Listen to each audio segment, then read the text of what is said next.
আসসালামু আলাইকুম ও রহমতুল্লাহি ওবারাকাতুহু। প্রিয় তাকদির ইসলামিক টিভি শ্রোতা ও বন্ধুরা, আশা করি আল্লাহর অশেষ রহমত ও মেহেরবানিতে আপনারা সকলেই ভালো আছেন। তাকদির ইসলামিক টিভির পরিবেশনায় আজকের গল্প আমৃত্যু ভালোবাসি তোকে, আর আমি আছি আপনাদের সাথে মোহাম্মদ আলী। গল্পটি লিখেছেন সালমা চৌধুরী, ভিডিও এডিটিং করেছেন JR জাহিদ। তো চলুন দেরি না করে গল্পে ফিরি। আজকের গল্প আমৃত্যু ভালোবাসি তোকে। মেঘ জায়গার নাম বলতেই তানভীর ঝটপট বলল, আমি এক্ষুনি আসতেছি ভাইয়া, শুনো। ততক্ষণে তানভীর কল কেটে দিয়েছে। মেঘ বন্যার দিকে তাকিয়ে ভ্যাংচি কেটে বলল, দেখ কেমনে আসতেছে, তুই বসে বসে দোয়া কর যেন দ্রুত আসতে গিয়ে কোনো সমস্যা না হয়। তামিম প্রশ্ন করল, এই V1, তুই গ্রুপ থেকে বেরিয়ে গেলি কেন? তুই ছাড়া গ্রুপটা ভালো লাগে না, সবাই খুব বোরিং, আর তোর ভাবি তো আরও বেশি বোরিং। মেঘ হেসে উত্তর দিল, আমার উন্নি যদি গ্রুপের চ্যাটিং দেখে আমাকে সোজা চাঁদে পাঠায় দিবে। তাছাড়া আমি যে কাজে গ্রুপ খুলতে বলছিলাম সে কাজ শেষ, তাই এখন আমার গ্রুপ আর প্রয়োজন নেই। সাদিয়া শান্ত কণ্ঠে শুধালো, তুই যে কিছুদিন গ্রুপের এত মেসেজ দিলি, নাটক করলি, সেসব তোর উন্নি দেখেনি? প্রথমত গ্রুপে কথা শেষে আমি সঙ্গে সঙ্গে গ্রুপ সমেত সব মেসেজ ডিলিট করে দিতাম। দ্বিতীয়ত আমি সারাক্ষণ আমার আইডির লগ ইন অ্যাক্টিভিটি চেক করতাম যেন আমার উন্নি আমার আইডিতে লগ ইন করলেই আমি অ্যালার্ট হতে পারি। আমার উন্নি এই কয়দিনে আমার আইডিতে একবারের জন্য ঢোকেনি, তাই সুযোগের সদ্ব্যবহার করে গ্রুপ থেকে বেরিয়ে পড়েছি যাতে উন্নি কিছুই বুঝতে না পারেন। বন্যা মেঘের দিকে তাকিয়ে উদাসীন কণ্ঠে শুধালো, তুই এত চালাক হইলি কবে? কিছুদিন যাবৎ অনলাইনে চালাক হওয়ার ট্রেনিং করছি, বুঝলি? হঠাৎ মেঘের নজর পড়ে কিছুটা দূরে দাঁড়ানো এক ছেলের দিকে। লম্বা চড়া ছেলেটার দুরহাত পেছনে, হাতে বেশ কিছু ফুল। দেখেই বোঝা যাচ্ছে কাউকে প্রপোজ করতে এসেছে, কিন্তু আশেপাশে কোনো মেয়ে নেই। মেঘ স্থির দৃষ্টিতে ছেলেটার হাতের ফুলগুলোর দিকে তাকিয়ে আছে। বেশ কিছুক্ষণ পর শাড়ি পরা এক মেয়ে আসলো, বেশ সুন্দর করে সেজেগুজে এসেছে। মেয়েটা এসে ছেলেটার সামনে দাঁড়াতেই ছেলেটা হাঁটু গেড়ে বসে পড়ল। পেছন থেকে ফুলগুলো বের করে মেয়েটার সামনে ধরল। এভাবে ফুল দেওয়ার বিষয়টা কমন হলেও সবার আবেগগুলো ভিন্ন ভিন্ন। সেদিন মেঘ নিজেই বন্যার জন্য কতটা আবেগ নিয়ে ঠিক এভাবে হাঁটু গেড়ে বসে প্রপোজ করেছিল, তবে সেটাই অন্যরকম অনুভূতি ছিল।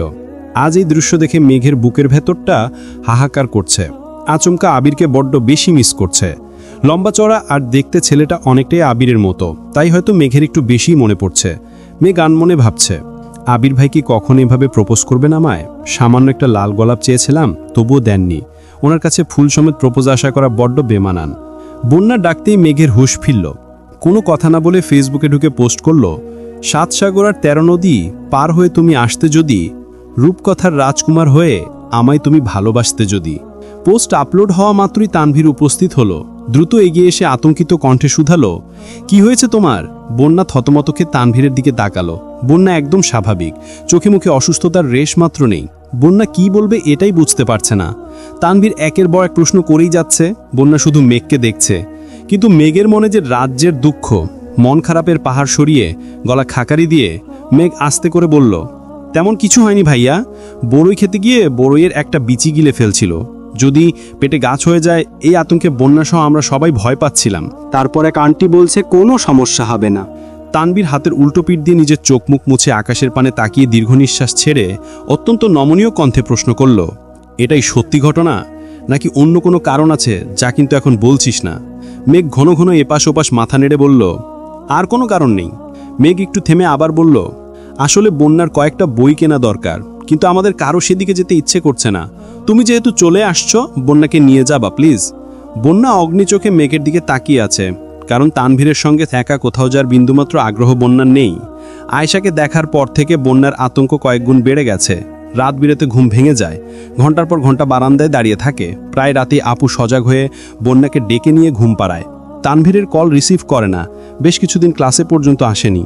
তানভীর রাশভারী কণ্ঠে শুধালো, তুই কিভাবে যাবি? মিষ্টি ওর ফুপ্পুর বাসায় যাবে, ওনাদের বাসা আমাদের এইদিকে। আমি মিষ্টির সাথে চলে যাব। ঠিক আছে, সাবধানে যাস। আচ্ছা, তুমি বন্যাকে মোখলেস দুলাভাইয়ের দোকান পর্যন্ত দিয়ে এসো। তানভীর নির্বাক চোখে মেঘকে দেখে নিল। মেঘের ঠোঁট জোড়ে হাসির ঝলক। তানভীর চাইলেও বোনকে কিছুই বলতে পারছে না। বন্যার দিকে তাকিয়ে আস্তে করে বলল, চলো। বন্যা তখনও মেঘের দিকে তাকিয়ে আছে। চোখের ভাষায় বুঝাচ্ছে সে তানভীরের সঙ্গে যাবে না, কিন্তু মেঘ সেই ভাষাকে পাত্তা না দিয়ে উদ্বিগ্ন কণ্ঠে বলল, কিরে যাচ্ছিস না কেন? ভাইয়া কতক্ষণ দাঁড়িয়ে থাকবে বলতো? বন্যা বিড়বিড় করতে করতে উঠে গেল। মেঘ, মিষ্টি, সাদিয়া, মিনহাজ, তামিম তখনও বসা। তানভীর যাওয়ার আগে বোনকে সতর্ক করে গেল যেন তাড়াতাড়ি বাসায় চলে যায়। মিষ্টিরা টুকিটাকি বিষয় নিয়ে দুষ্টামি করছে, অথচ মেঘের মনোযোগ কাপড়টার দিকে। দুজন পাশাপাশি বসে কি সুন্দরভাবে গল্প করছে। আবিরের জন্য মেঘের মনটা খুব বেশি ছটফট করছে। আকপাচ না ভেবেই সবার মধ্যে থেকে উঠে গেল। কিছুটা দূরে গিয়ে আবিরকে কল করল। এদিকে আবির অত্যন্ত মনোযোগ সহকারে প্রেজেন্টেশন দিচ্ছে। সচরাচর দিনের বেলা আবিরকে কেউ কল দেয় না, তাই ফোন সাইলেন্ট করতেও ভুলে গেছে। আচমকা কল বাজতেই একজন বয়স্ক ব্যক্তি বিরক্তির সহে বললেন, সাইলেন্স ইউর ফোন। আবির তড়িৎ বেগে ফোন সাইলেন্ট করতে টেবিলের কাছে এগিয়ে আসলো। ফোনের স্ক্রিনে নজর পড়তেই থমকালো। অসময়ে মেঘের কল দেখে ভেতরটা কেঁপে উঠল। উপস্থিত সবার দিকে এক পলক দেখে বলল, I am sorry, I can't cut this call, excuse me. Abir call receive করে কিছুটা সাইডে সরে দাঁড়িয়েছে। রিসিভ হওয়া মাত্রই মেঘ আর্তনাদ করে উঠল, আবির ভাই। আবির বরাবরের মতো শান্ত আর আবেশিত কণ্ঠে জবাব দিল, আপনি কবে আসবেন? আসবো। মেঘ শীতল কণ্ঠে শুধালো, কবে আসবেন? আবির এবার আস্তে আস্তে বলল, আমি কবে আসবো এটা তো আপনি তো খুব ভালোভাবেই জানেন। আপনি বলুন, আর কতদিন বাকি? মেঘ মৃদু হেসে উত্তর দিল, 27 দিন। Very good. এখন বলুন আপনার কি হয়েছে? কিছু হয়নি, এমনিতেই ভালো লাগছিল না। খেয়েছেন আপনি? এখনো খাওয়া হয়নি, একটু পর খাবো। আপনি খেয়েছেন? বাইরে খেয়েছি, বাসায় যাইনি এখনো। আবির ভ্রু কুচকে প্রশ্ন করল, এখনো বাসায় যাওনি কেন? সাথে কে? মিষ্টিরা সবাই আছে। মেঘ আবারও ডাকল, আবির ভাই। মেঘ ঢোক গিলে উষ্ণস্বরে বলে উঠল, আই মিস ইউ আবির ভাই, মিস ইউ আ লট। সহসা আবিরের ওষ্ঠযুগল প্রশস্ত হলো। সবার দিকে এক নজর দেখল। রুমে উপস্থিত সবার নজর আবিরের দিকে। আবির সঙ্গে সঙ্গে নজর সরিয়ে আস্তে করে গলা খাক্কারি দিয়ে মুচকি এসে বলে উঠল, আচ্ছা। তারপর মেঘ এবার আহ্লাদী কণ্ঠে বলে উঠল, I miss you infinity, do you miss me? আবিরের মোলায়েম কণ্ঠের ছোট জবাব, মেঘ এবার ঠোঁট উল্টালো। সবসময় মিস ইউ বলে মেঘ কল কেটে দিল। আজ সে কল কাটছে বরং আবিরকে প্রশ্ন করছে, অথচ আবির আচ্ছা বলে কথা কাটাচ্ছে। মেঘ মনে মনে ক্ষুব্ধ হলো। বুক ভরে শ্বাস টেনে রাশভারী কণ্ঠে শুধালো, আপনি কি ব্যস্ত? প্রেজেন্টেশন দিচ্ছিলাম। মেঘ আতঙ্কিত কণ্ঠে বলতে শুরু করল, সরি সরি সরি, আমি বুঝতে পারিনি। আপনি কল কেটে দিলেই পারতেন, রাখি এখন। আবির শান্ত কণ্ঠে বলল, দ্রুত বাসায় যান, আমি প্রেজেন্টেশন শেষ করে কল দিচ্ছি। ওকে? আচ্ছা। মেঘ কল কেটে মোবাইল দিয়ে নিজের কপালে আস্তে করে গাঁটটা দিতে দিতে নিজেকে বকতে লাগলো। মানুষ কল দিয়ে প্রথমে জিজ্ঞেস করে কেমন আছেন, কি করেন, অথচ মেঘ সেই প্রশ্ন সবার শেষে জিজ্ঞেস করেছে। প্রথমে জিজ্ঞেস করলে এমন একটা ঘটনা কখনই ঘটত না। মেঘ নিজেকে বকতে ব্যস্ত। আবির ফোন সাইলেন্ট করে টেবিলের উপর রাখতে রাখতে বলল, sorry for wasting your time. সবার মধ্য থেকে মোটামুটি বয়স্ক একজন জিজ্ঞেস করলেন, হিস্ট্রি ইউর লাফার? আবির নিঃশব্দে হেসে মলায়েম কণ্ঠে উত্তর দিল, she is my everything, I am nothing without her. মধ্যবয়স্ক লোক এবার একগাল হেসে বললেন, she is truly lucky to have a life partner like you, best of luck. Abir অনুষ্ণ কণ্ঠে জানালো, no sir, I am more lucky to have someone like her in my life, pray for us and again sorry. Tanvir বন্যাকে নিয়ে একটা লাইব্রেরিতে গেল। বন্যা আশেপাশে তাকিয়ে ভাবতে লাগলো। আপাতত কোনো বই কেনার প্ল্যান ছিল না তার, তবুও অনেক দেখে শুনে 2-3টা বই নিল। তানভীর বন্যাকে কিছু বলতে চাচ্ছে, কিন্তু বন্যা খুব ব্যস্ততা দেখাচ্ছে, এমনকি তানভীরের দিকে তাকাচ্ছেও না। কাজ শেষে তানভীরকে উদ্দেশ্য করে বলল, আপনি চলে যান, আমার আরও কিছু কাজ আছে। কাজ অন্যদিন করো, আজ চলো এক জায়গায় যাব। বন্যা ঠান্ডা কণ্ঠে বলল, আমার শরীর ভালো না। তানভীর মলিন হেসে বলল, বড়ই বিচি খেলে কিছু হয় না বোকা। বন্যা তানভীরের দিকে স্পষ্ট চোখে তাকিয়ে বলল, আমি বোকা না, তাহলে কি চালাক? কতটা? বন্যা তখনও তানভীরের দিকে তাকিয়ে আছে। তানভীর রাশভারী কণ্ঠে জানতে চাইল, কল দিলে কল রিসিভ করো না কেন? বন্যা ঢোক গিলে ভেতরের কষ্ট চেপে রেখে আস্তে করে বলল, সব সময় ফোনের কাছে থাকি না, পরে তো দেখো, তখন একটা কল দিতে পারো না। বন্যা আর কিছু বলল না। তানভীর এবার শক্ত কণ্ঠে জানতে চাইল, তুমি কি আমার উপর বিরক্ত? বন্যা এপাশ ওপাশ মাথা নেড়ে নিচু সরে বলল, আমি বাসায় যাব। বন্যার ভেতরে ঠিক কতটা যন্ত্রণা হচ্ছে এটা তানভীরকে বুঝাতেই পারছে না। তানভীর বন্যাকে নিয়ে একটা চায়ের দোকানে বসল। যদিও বন্যার ইচ্ছা ছিল না, তানভীর জোর করেই এনেছে। দুজনে 2 কাপ বুলেট চা নিয়েছে। বন্যা দ্রুত চা খাচ্ছে, যেন যত তাড়াতাড়ি সম্ভব বাসায় চলে যেতে পারে। তানভীর বন্যার এমন কর্মকাণ্ড দেখে হতবাক হয়ে তাকিয়ে আছে। আচমকা বলে উঠল, সেদিনের মেয়েটার কথা মনে আছে? বন্যা বুঝেও অবুঝের মতো প্রশ্ন করল, কোন মেয়ে? আয়েশা। নামটা কর্ণকুহরে প্রবেশ মাত্রই বন্যা বিষম খেয়ে উঠল। টক আর কাঁচামরিচের ঝাঁজে কাশতে কাশতে বন্যার শ্বাস আটকে যাচ্ছে, 2 চোখ বেয়ে পানি পড়ছে। তানভীর তড়িঘড়ি করে 1 গ্লাস পানি নিয়ে আসলো। শ্বাস আটকে যাওয়ায় পানিটা পর্যন্ত খেতে পারছে না। তানভীর কি করবে বুঝতে না পেরে বন্যার মাথায় অনবরত ফু দিচ্ছে। বন্যার স্বাভাবিক হতে বেশ কিছুটা সময় লাগলো। তানভীর তখনও বন্যার পাশে দাঁড়ানো। বিষয়টা খেয়াল করে বন্যা আস্তে করে বলল, আমি ঠিক আছি, আপনি বসুন। তানভীর সরি বলে দূরে সরে বসেছে। বন্যা বলল, তখন কি যেন বলছিলেন বলুন। তানভীর মনে মনে বিড়বিড় করল, যে শাকচুন্নির নাম নেওয়াতে তোমার এই অবস্থা হয়েছে, এই শাকচুন্নির নাম আর জীবনে মুখে নিব না। বন্যা আবারও বলল, কি হলো বলুন। কিছু না, চলো তোমাকে বাসা পর্যন্ত দিয়ে আসি। আবির প্রেজেন্টেশন শেষ করেই মেঘকে কল দিয়েছে। ততক্ষণে মেঘ বাসায় চলে গেছে। কথা শেষ করে ফেসবুকে ঢুকা মাত্র মেঘের পোস্ট সামনে আসছে। পোস্ট দেখে আবির জিভ দিয়ে ঠোঁট ভিজিয়ে অনগ্র কণ্ঠে বলল, রূপকথার রাজকুমার না হলেও মাহদিবার রাজকুমার হয়ে খুব শীঘ্রই আসবো ইনশাল্লাহ। নিত্যদিনের মতো রাত 10:30 নাগাদ আবিরের কল আসছে। মেঘ যেন প্রতিদিন এই সময়টার জন্যই অপেক্ষা করে। আবির কল দিয়ে এই ধীর কণ্ঠে শুধালো, কি অবস্থা? কিসের কি অবস্থা? শপিং কদ্দূর? কিসের শপিং? বিয়ের। কার বিয়ে? তোর। আমার বিয়ে? কবে? সেসব জেনে তোর কাজ কি? তুই না বলেছিলি বিয়ের জিনিসপত্র নিয়ে পালানোর শখ তোর? টাকা পাঠিয়েছি, কি কি লাগে সব কিনে নিস। মেঘ আহাম্মকের মতো তাকিয়ে বলল, আমি আপনাকে এটা বলিনি। সেসব বাদ দে, এখন বল তোর কি লাগবে। মেঘ মনে মনে বিড়বিড় করল, আপনাকে লাগবে, এখন দিয়ে দেন আমায়। কি হলো বল। আমার কিছু লাগবে না। আবির গম্ভীর কণ্ঠে বলল, আগামীকাল শপিংয়ে যাব, সারা রাত লিস্ট করে পাঠাবেন, মনে থাকবে? তানভীর রাজনীতি ছেড়ে পড়াশোনায় মনোযোগী হয়েছে। সেই সঙ্গে আপাতত আবিরের অফিসের টুকটাক দেখাশোনা করতে হচ্ছে। এছাড়াও আরও কিছু কাজ আছে। এর মধ্যে আয়েশার সঙ্গে আর দেখা হয়নি। তানভীরও ভুলে গেছে সেই মেয়ের কথা। বন্যা ইদানিং একটা টিউশন শুরু করেছে। মূলত বন্যার বড় আপু মেয়েটাকে পড়াতো, কিন্তু এখন চাকরির চাপে টিউশন পড়ানোটা কষ্ট হয়ে যায়, তাই বন্যা পড়াচ্ছে। বিকেল দিকে বন্যা টিউশন থেকে বেরিয়ে হেঁটে মেইন রোড পর্যন্ত যাচ্ছিল। অনেকটা যাওয়ার পর হঠাৎ পাশ থেকে একজন ডাকল, বন্যা। মেয়েলি কণ্ঠস্বরে নিজের নাম শুনে বন্যা থমকে দাঁড়িয়ে পাশে তাকালো। 3 পিস পরা এক মেয়ে, মাথায় ওড়না দেয়া, এগিয়ে আসলো বন্যার কাছে। বন্যা শুকনো নেত্রে তাকিয়ে প্রশ্ন করল, কে আপনি? আমাকে কিভাবে চিনেন? আমি আয়েশা, সেদিন দেখা হলো মনে নেই? তানভীরের সাথে ছিলে তুমি? বন্যা শ্বাস ছেড়ে শান্ত কণ্ঠে বলল, কিছু বলবেন? হ্যাঁ, তুমি মেঘের ফ্রেন্ড বন্যা তো?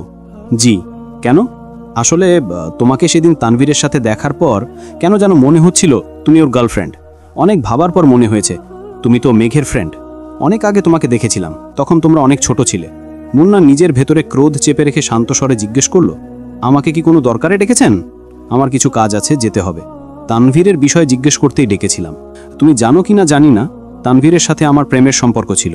পারিবারিক সমস্যার কারণে অনেকদিন যোগাযোগ ছিল না। মূলত তানভীরের জন্য আমার ঢাকায় আসা। মাস্টার্স আর চাকরির প্রস্তুতি কেবল বাহানা। আচ্ছা, তানভীর কি বর্তমানে কোনো সম্পর্কে আছে জানো তুমি?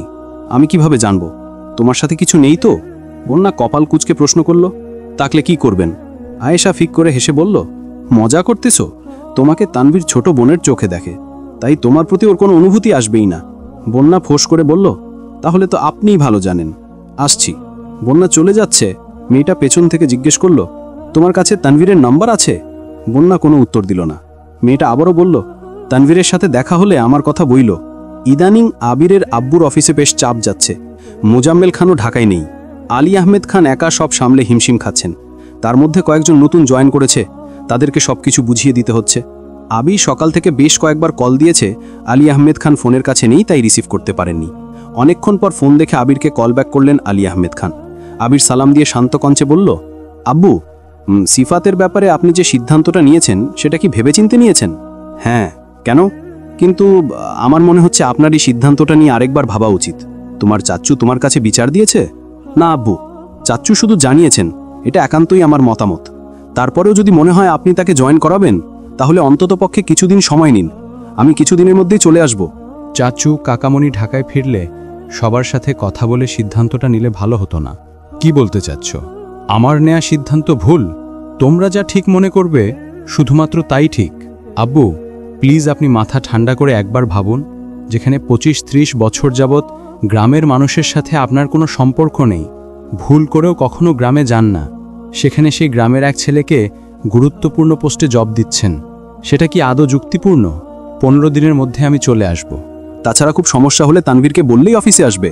এরপরেও যদি নিতে চান, আরও অনেক মানুষ আছে। প্লিজ একবার অন্তত ভাবুন। দেখো, মানুষ সারা জীবন খারাপ থাকে না। তার পরিবার আমাদের সাথে যে অন্যায়টা করেছে সেটা অনেক বছর আগের ঘটনা। এত বছর পর সে বিপদে পড়ে জবের জন্য আমার কাছে এসেছে। এখন আমিও যদি তাদের মতো খারাপ ব্যবহার করি, তাহলে তাদের আর আমাদের মধ্যে কি পার্থক্য রইল? দ্বিতীয়বার সুযোগ পেলে মানুষ নিজের প্রথম ভুলগুলোকেও শোধরাতে পারে। দেখা যাক সে কি করে। আবির কণ্ঠ দ্বিগুণ ভারী করে বলল, আমার মন কোনোভাবেই সায় দিচ্ছে না। আপনার ভালো মানুষই সুযোগ নিয়ে অনেকে অনেক কিছু করতে পারে। তুমি দুশ্চিন্তা করো না, সাবধানে থেকো আর যত তাড়াতাড়ি চলে এসো, যদি তোমার ইচ্ছে হয়। আবির মলিন হেসে বলল, সরি আব্বু। সরি বলছো কেন? বলতে ইচ্ছে করলো তাই বললাম। আরও 1 সপ্তাহ কেটে গেছে। আবিরের বাড়ি ফেরার কেবল 1 সপ্তাহ বাকি। খান বাড়ির আমেজ বদলে গেছে। মালিহা খান, হালিমা খান বিভিন্ন জাতের পিঠা তৈরিতে ব্যস্ত। আকলিমা খানও তাদের কাজে সহযোগিতা করছে। মেঘ সকাল থেকে আম্মুদের বিশাল আয়োজন দেখছে। আজ ভার্সিটি যেতে একদম ইচ্ছে করছে না, তারপরেও কি মনে করে ভার্সিটিতে এসেছে। একটা ক্লাস শেষ হয়ে আরেকটা ক্লাস শুরু হয়েছে কেবল 15 মিনিট হবে। এর মধ্যে মেঘের মাথা ঘুরছে, চোখে অন্ধকার দেখছে। একবার ওয়াশরুমে গিয়ে চোখে মুখে পানি দিয়ে এসেছে, তারপরেও ঠিক হচ্ছে না। মেঘের অবস্থা দেখে বন্যাও ভয় পাচ্ছে। তানভীরকে ফোন দিতে চাইছে, কিন্তু মেঘ বারবার আটকে দিচ্ছে। প্রায় 10-15 মিনিট পর মেঘ আচমকা সেন্স হারিয়ে বন্যার গায়ের উপর ঢলে পড়েছে। মেঘের অসুস্থতার কথা শোনা মাত্র তানভীর আতকে ওঠে। তার অক্লিষ্ট মন দৌর্মনুষ্যে ছেয়ে গেছে। দ্রুত রওনা দিল। ততক্ষণে বন্যারা মেঘকে নিয়ে হাসপাতালে চলে গেছে। তানভীরকেও জানিয়ে দিয়েছে। ডাক্তার মেঘকে চেক করছেন। বন্যা মেঘের পাশে বসে আছে। তার মধ্যে তানভীর ছুটে এসে রুমে ঢুকে ডাক্তারকে দেখেই থমকালো। দরজার সামনে মিনহাজুল খাকায় রুমটা চিনতে অসুবিধা হয়নি। ডাক্তার বেরিয়ে যেতেই তানভীর মেঘের কাছে বসে মাথায় হাত বুলাতে বুলাতে শীতল কণ্ঠে আর্তনাদ করে বোনকে ডাকতে শুরু করলো। বন্যা চোখ নামিয়ে চুপচাপ বসে আছে। অকস্মাৎ তানভীরের ফোনে কল আসছে। তানভীর পকেট থেকে ফোন বের করে আতকে উঠে বলল, সর্বনাশ। বন্যা চোখ শুরু করে তানভীরের দিকে তাকালো। তানভীর নিজের চোখ মুখ মুছে গলা খাকারে দিয়ে কল রিসিভ করে কানে ধরল। ওপাশ থেকে আবির উদ্বিগ্ন কণ্ঠে শুধালো, আমার বউ কোথায়? কতগুলো কল দিচ্ছি, কল রিসিভ করছে না কেন? তানভীর কি বলবে বুঝতে পারছে না। চোখের সামনে বোনের নিথর দেহ পড়ে আছে। এ অবস্থায় ফোনের অপর পাশের মানুষটাকে মিথ্যা বলার সাধ্যও তার নেই। আগেরবার অসুস্থতার কথা লুকাতে গিয়ে বড়সড় ধাক্কা খেতে হয়েছে। এবার সে নিরপায়। তানভীর অত্যন্ত নমনীয় কণ্ঠে আস্তে করে জবাব দিল, বনু আমার সামনেই আছে। আবির স্বাভাবিক কণ্ঠে বলল, ফোনটা ওকে দে। পরপর ঢোক গিল কানভীর শীতল কণ্ঠে বলল, বনু কথা বলার অবস্থাতে নেই। কেন, কি হয়েছে ওর? সেন্স হারিয়ে ফেলছিল এখনো। এইটুকু বলার আগেই আবিরের হুঙ্কার শুরু হয়ে গেছে। মুহূর্তে মাত্রাতিরিক্ত রেগে গেছে। আবিরের মেজাজ তুঙ্গে, রাগে হিতাহিত জ্ঞান হারিয়ে ফেলেছে। তানভীর কপালে কয়েক স্তর ভাঁজ ফেলে শক্ত করে চোখ বন্ধ করে নাকে মুখে হাত চেপে আবিরের ঝাড়ি খাচ্ছে। বন্যা নির্বাক চোখে তানভীরের অভিমুখে তাকিয়ে আছে। ফোনের অপর পাশের মানুষটা আবির ভাইয়া, এটা বুঝতে বন্যার খুব বেশি সময় লাগেনি। মেঘের অসুস্থতার কথা শুনে টানা 17 দিন মেঘের সাথে কোনো কথা বলেনি। অনেক চেষ্টার পর সম্পর্ক কিছুটা স্বাভাবিক হয়েছে। এখন আবারও অসুস্থতার কথা শুনলে আবির ঠিক কি করবে এটা ভেবেই বন্যা ভয় পাচ্ছে। আবির আবারও কথা বন্ধ করে দিলে তখন মেঘেরই বা কি হবে? তানভীর আর একটা শব্দও বলেনি। আবির নিজের মতো বেশ কিছুক্ষণ চেঁচিয়ে কল কেটে দিয়েছে। এ অবস্থায় আবিরের করণীয় কিছুই নেই। তানভীর চোখ মুখ মুছে স্বাভাবিক কণ্ঠে শুধালো, বনুর কি হয়েছিল? বন্যা শান্তস্বরে সব বলল। কিছুক্ষণ পর মেঘের জ্ঞান ফিরেছে। চোখ ঘুরিয়ে আশেপাশে দেখে নিল। তবে তানভীরকে দেখেই আতঙ্কিত হলো। তানভীর আবিরকে বললে আবির আর কথা বলবে না, এই ভয়ে মেঘও সিটিয়ে গেছে। তানভীর কণ্ঠ খাদে নামিয়ে শুধালো, এখন শরীর কেমন, ঠিক আছিস? মেঘ আস্তে করে বলল, হ্যাঁ। কিছুক্ষণের মধ্যে মিনহাজ রিপোর্ট নিয়ে আসছে। তানভীর রিপোর্টটা হাতে নিয়ে ভালোভাবে পড়তে লাগলো। প্রেশার স্বাভাবিকের তুলনায় অনেক কমে গেছে। সিস্টোলিক রক্তচাপ 120 মিলিমিটার মার্কারি থাকার জায়গায় 100তে নেমে আসছে। অন্যদিকে ডায়াস্টোলিক রক্তচাপ 80 মিলিমিটার মার্কারির পরিবর্তে 60-এ চলে আসছে। শরীরে হিমোগ্লোবিনও স্বাভাবিকের তুলনায় কিছুটা কমে গেছে। খাওয়া দাওয়ার অনিয়ম, শরীরের প্রতি অযত্ন, তার সাথে অতিরিক্ত মানসিক চাপ তো লেগেই আছে। সব কিছুর চাপেই সেন্স হারিয়ে ফেলেছে। তানভীর মেঘকে এক পলক দেখে গম্ভীর কণ্ঠে বলল, তোকে আমার আর কিছুই বলার নেই। মেঘ ঠোঁট উল্টিয়ে কাঁদো কাঁদো মুখ করে তাকিয়ে আছে। মেঘ শান্ত কণ্ঠে বলল, বাসায় কাউকে কিছু বলো না প্লিজ। তানভীর রাগী স্বরে বলল, আমার তো ইচ্ছে করছে। এটুকু বলেই থেমে গেল। সামান্য কথাতেই মেঘের দু চোখ বেয়ে অশ্রু গড়িয়ে পড়ছে। তানভীর মেঘের চোখ মুখে তপ্ত স্বরে বলল, ঠিক আছে, বাসায় বলবো না, কিন্তু তোকেও ঠিকমতো খাওয়া দাওয়া করতে হবে। করবি তো? করব। মেঘের শরীর কিছুটা স্বাভাবিক হওয়ার পর মেঘকে নিয়ে হাসপাতাল থেকে বেরিয়ে গেছে। তানভীর আর বন্যা দুজন মেঘের দুপাশে হাঁটছে। মিনহাজ, তামিম আর সাদিয়া তাদের পেছনে। ক্লিনিকের সামনে এসে তানভীর মিনহাজ আর তামিমকে উদ্দেশ্য করে স্বাভাবিক কণ্ঠে বলল, বাইকটা বাসায় দিয়ে আসতে পারবে? জি ভাইয়া। তানভীর পকেট থেকে চাবি বের করে মিনহাজকে দিয়ে দিল। বন্যা উদ্বিগ্ন কণ্ঠে শুধালো, আপনারা কিভাবে যাবেন? আমরা রিকশায় চলে যাব, সমস্যা নেই। আচমকা আয়েশার সঙ্গে দেখা হয়েছে, এদিকেই যাচ্ছিল। তানভীরের কণ্ঠ শুনে এগিয়ে এসে জিজ্ঞেস করল, কি হয়েছে তানভীর? মিনহাজরা বাইকের কাছে যেতে গিয়েও থমকালো। মেঘ কপাল গুটিয়ে মেয়েটাকে দেখছে। প্রথম দিন কেবল চোখ আর হাত পা দেখা গেলেও আজ তার মুখও খোলা। অনেক বছর পর দেখায় আয়েশাকে চিনতে মেঘের বেশ কিছুটা সময় লাগলো। বন্যা নিষ্পলক চোখে তাকিয়ে আছে, মুখে গাম্ভীর্যের ভাব। আয়েশা নিজের মতো কত কি বলছে, মেঘের খোঁজ নিচ্ছে।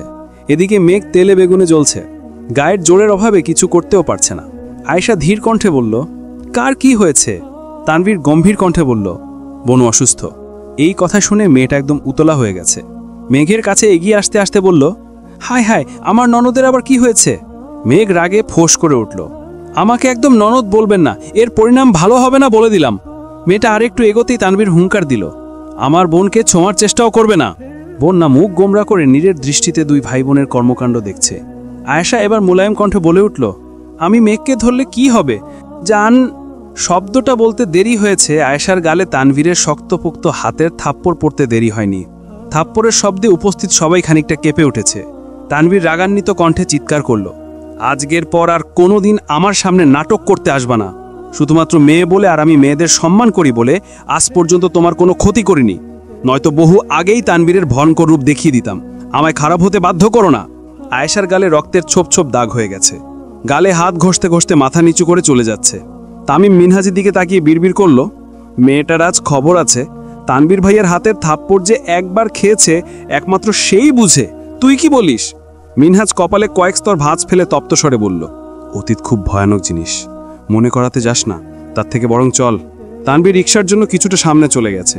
মেঘ ঠান্ডা কণ্ঠে বলল, খুব তো গাল ফুলায় রাখছিলি, এখন দেখছিস আমার ভাইকে? ভাইয়ার জীবনে জলজন্ত এক ডানাকাটা পরি থাকতে ভাইয়ার ডানাকাটা পেত্নির প্রেমে পড়বে? জীবনেও না। বন্যা মুচকি হেসে বলল, এখন এত কথা না বলে নিজের যত্ন নিয়েন, আবির ভাইয়া কিন্তু ওনাকে খুব ঝাড়ছেন। মেঘ আতঙ্কিত কণ্ঠে শুধালো, আমার অসুস্থতার কথা আবির ভাইয়া শুনে ফেলছেন? আমি আরও না করছি যেন বাসার কাউকে না বলে। আবির ভাইয়া যখন কল দিয়েছে তখন তোর সেন্স ছিল না, আমি শেষ। আর একটা সপ্তাহ পরে সেন্স হারালে কি এমন ক্ষতি হতো? উফ, ভালো লাগে না। এর মধ্যে তানভীর রিকশা নিয়ে হাজির। বন্যার থেকে বিদায় নিয়ে তানভীরের সাথে বাসার দিকে চলে গেছে। মালিহা খানরা তখনও ড্রয়িং রুমে বসে পিঠা বানাতে ব্যস্ত। মেঘকে দেখে হাসি মুখে বললেন, মেঘ ফ্রেশ হয়ে তাড়াতাড়ি নিচে আয়, পিঠা বানাতে হবে। মেঘ কিছু বলার আগেই তানভীর পেছন থেকে বলল, বনুকে পিঠা বানাতে বলো না বড় আম্মু, ওর এখন ঘুমানো প্রয়োজন। আকলিমা খান প্রশ্ন করলেন, তোমার হাতে কি তানভীর? তানভীর স্বাভাবিক কণ্ঠে বলল, তেমন কিছু না, ফল আর কিছু খাবার। ফল তো বাসায় আছে, এগুলো শুধু বনুর, এখানে যেন কেউ হাত না দেয়। আর হ্যাঁ, এগুলো যেন দুদিনের মধ্যে শেষ হয়। শেষ কথাটা মেঘের দিকে তাকিয়ে বলেছে। মেঘ চোখ সরিয়ে নিজের রুমে গিয়ে ফ্রেশ হয়ে শুয়ে পড়েছে। শরীর এখনো বেশ দুর্বল, সারাক্ষণই মাথা ঘোরাচ্ছে। ফোন হাতে নিয়ে আবিরকে কল দিতে গিয়েও থেমে গেছে। 2-3 ঘন্টা ঘুমিয়ে প্রায় 4টের দিকে সজাগ হয়েছে। ঘুম ভাঙতেই সবার আগে ফোন চেক করলো, কিন্তু আবিরের মেসেজ কল কিছুই আসেনি। মেঘ বুক ফুলিয়ে শ্বাস টেনে ভয়ে ভয়ে কল দিল। 10 থেকে 12 সেকেন্ড রিং হওয়ার পর আবির কল রিসিভ করলো। মেঘ অত্যন্ত মৃদুস্বরে বলল, আসসালামু আলাইকুম। ওয়ালাইকুম আসসালাম। কি করছেন? কিছু না। খেয়েছেন? না। কেন? খেতে ইচ্ছা হয়নি। আপনি কি রাগ করেছেন? জানি না। বিশ্বাস করুন, আমি ইচ্ছে করে সেন্স হারাইনি। জানি। তাহলে এমন করছেন কেন? এমনি। মেঘ এবার শীতল কণ্ঠে শুধালো, আবির ভাই, আপনি কবে আসবেন? জানি না। মেঘ ঠান্ডা কণ্ঠে বলল, ঠিক আছে, রাখি। আবিরের নিরুদ্বেগ জবাব, ইচ্ছে। বন্যা বিকেলে টিউশন শেষ করেই তানভীরকে কল দিল। অনেক দিন যাবৎ তানভীরের সাথে ঠিকমতো কথাই হয় না বন্যার, দেখা হলেও রেগে থাকে সব সময়। আজ আয়েশার প্রতি তানভীরের এমন আচরণ দেখে বন্যার মনে কিছুটা আশার আলো ফুটেছে। বন্যা এতদিন পর নিজে থেকে কল দিয়েছে, এই খুশিতে তানভীর শুয়া থেকে লাফিয়ে উঠেছে। তৎক্ষণাৎ কল রিসিভ করল। বন্যা স্বাভাবিক কণ্ঠে প্রশ্ন করল, এই যে ভিলেন, আপনি কি ফ্রি আছেন? তানভীর নিঃশব্দে হেসে বলল, 500% ফ্রি আছি, বলো। বন্যা মুচকি হেসে বলল, আপনার বোনকে ফোনে পাচ্ছি না, তার খোঁজ নিতে কল দিয়েছি। তানভীরের হাসি মুখ পুনরায় গম্ভীর হয়ে গেছে। শ্বাস ছেড়ে বলল, এজন্যই কল দিয়েছ? বন্যা উল্টো প্রশ্ন করল, কল দেওয়ার আর কোনো কারণ আছে নাকি? তানভীর গুরুতর কণ্ঠে জবাব দিল, না। আচ্ছা, বাদ দাও, ওয়েট, বনুকে ডেকে দিচ্ছি। আপনি কি করছিল? তানভীর মৃদু হেসে ঠাট্টার স্বরে বলল, কল্পনা করছিলাম কি? বলা যাবে না। নাও, বনুর সাথে কথা বলো। মেঘকে ফোন দিয়ে তানভীর চলে গেছে। 2-3 দিন যাবৎ আবিরের সঙ্গে মেঘের তেমন কথাই হয় না।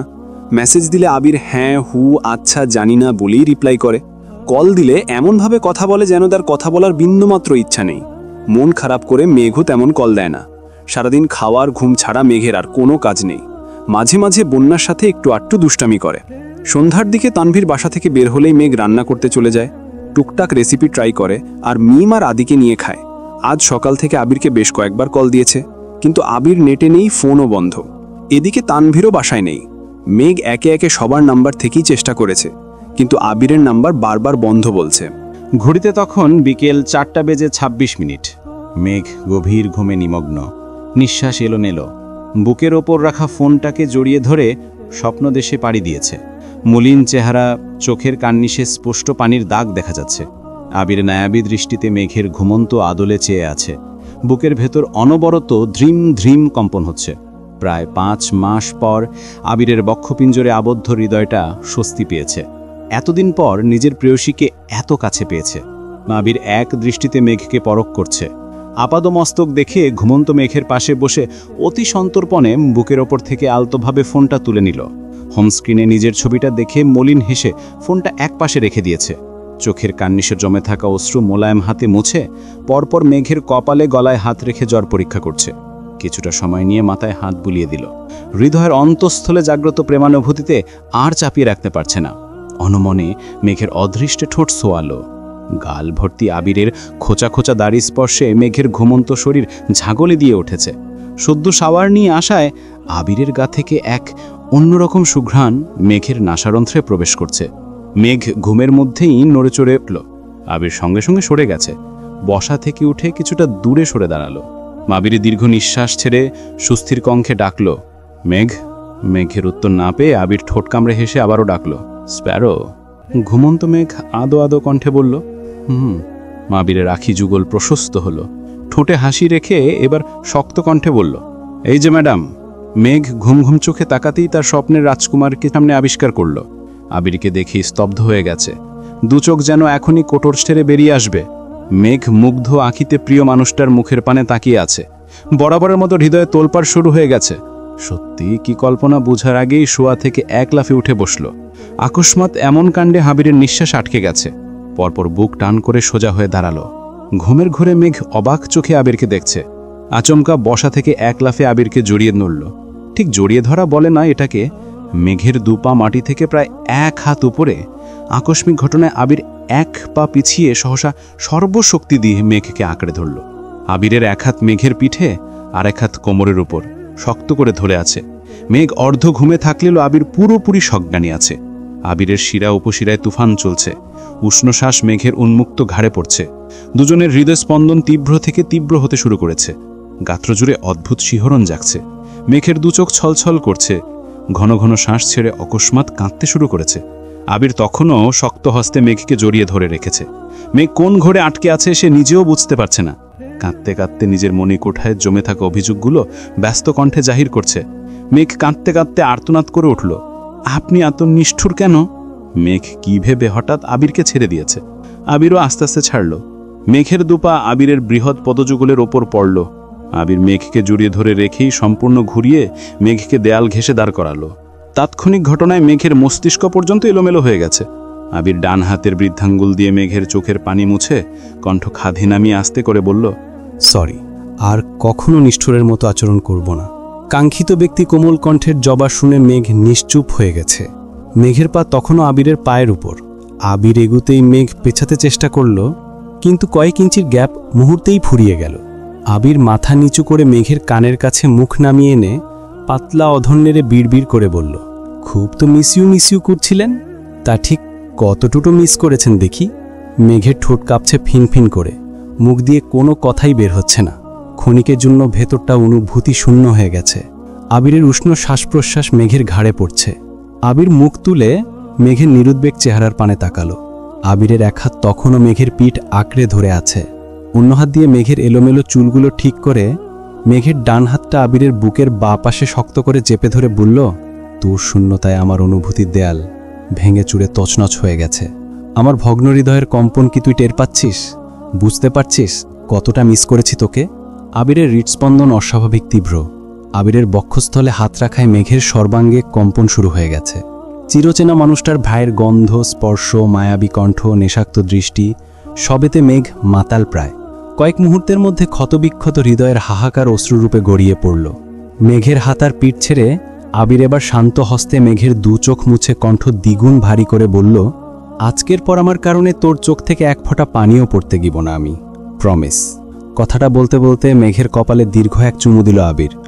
অমনি মেঘ পাথর বনে গেছে। আবিরের পায়ের উপর থেকে মেঘের পা সরে গেছে। অনাকাঙ্ক্ষিত ঘটনায় মেঘের শ্বাসনালীতে তুফান শুরু হয়ে গেছে। দুচোখ পূর্বের তুলনায় দ্বিগুণ প্রশস্ত হয়ে গেছে।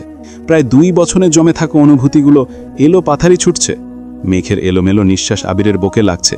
প্রায় মিনিট খানেক পর আবির কিছুটা সরে দাঁড়ালো। মেঘ নিস্তব্ধ হয়েই দাঁড়িয়ে আছে। আবির শেষবারের মতো মেঘের চোখে মুখে মুছতে মুছতে শক্ত কণ্ঠে বলল, আজকের এই মুহূর্ত থেকে তোর চোখের সুখের অশ্রু ব্যতীত আমি আর কিছুই দেখতে চাই না।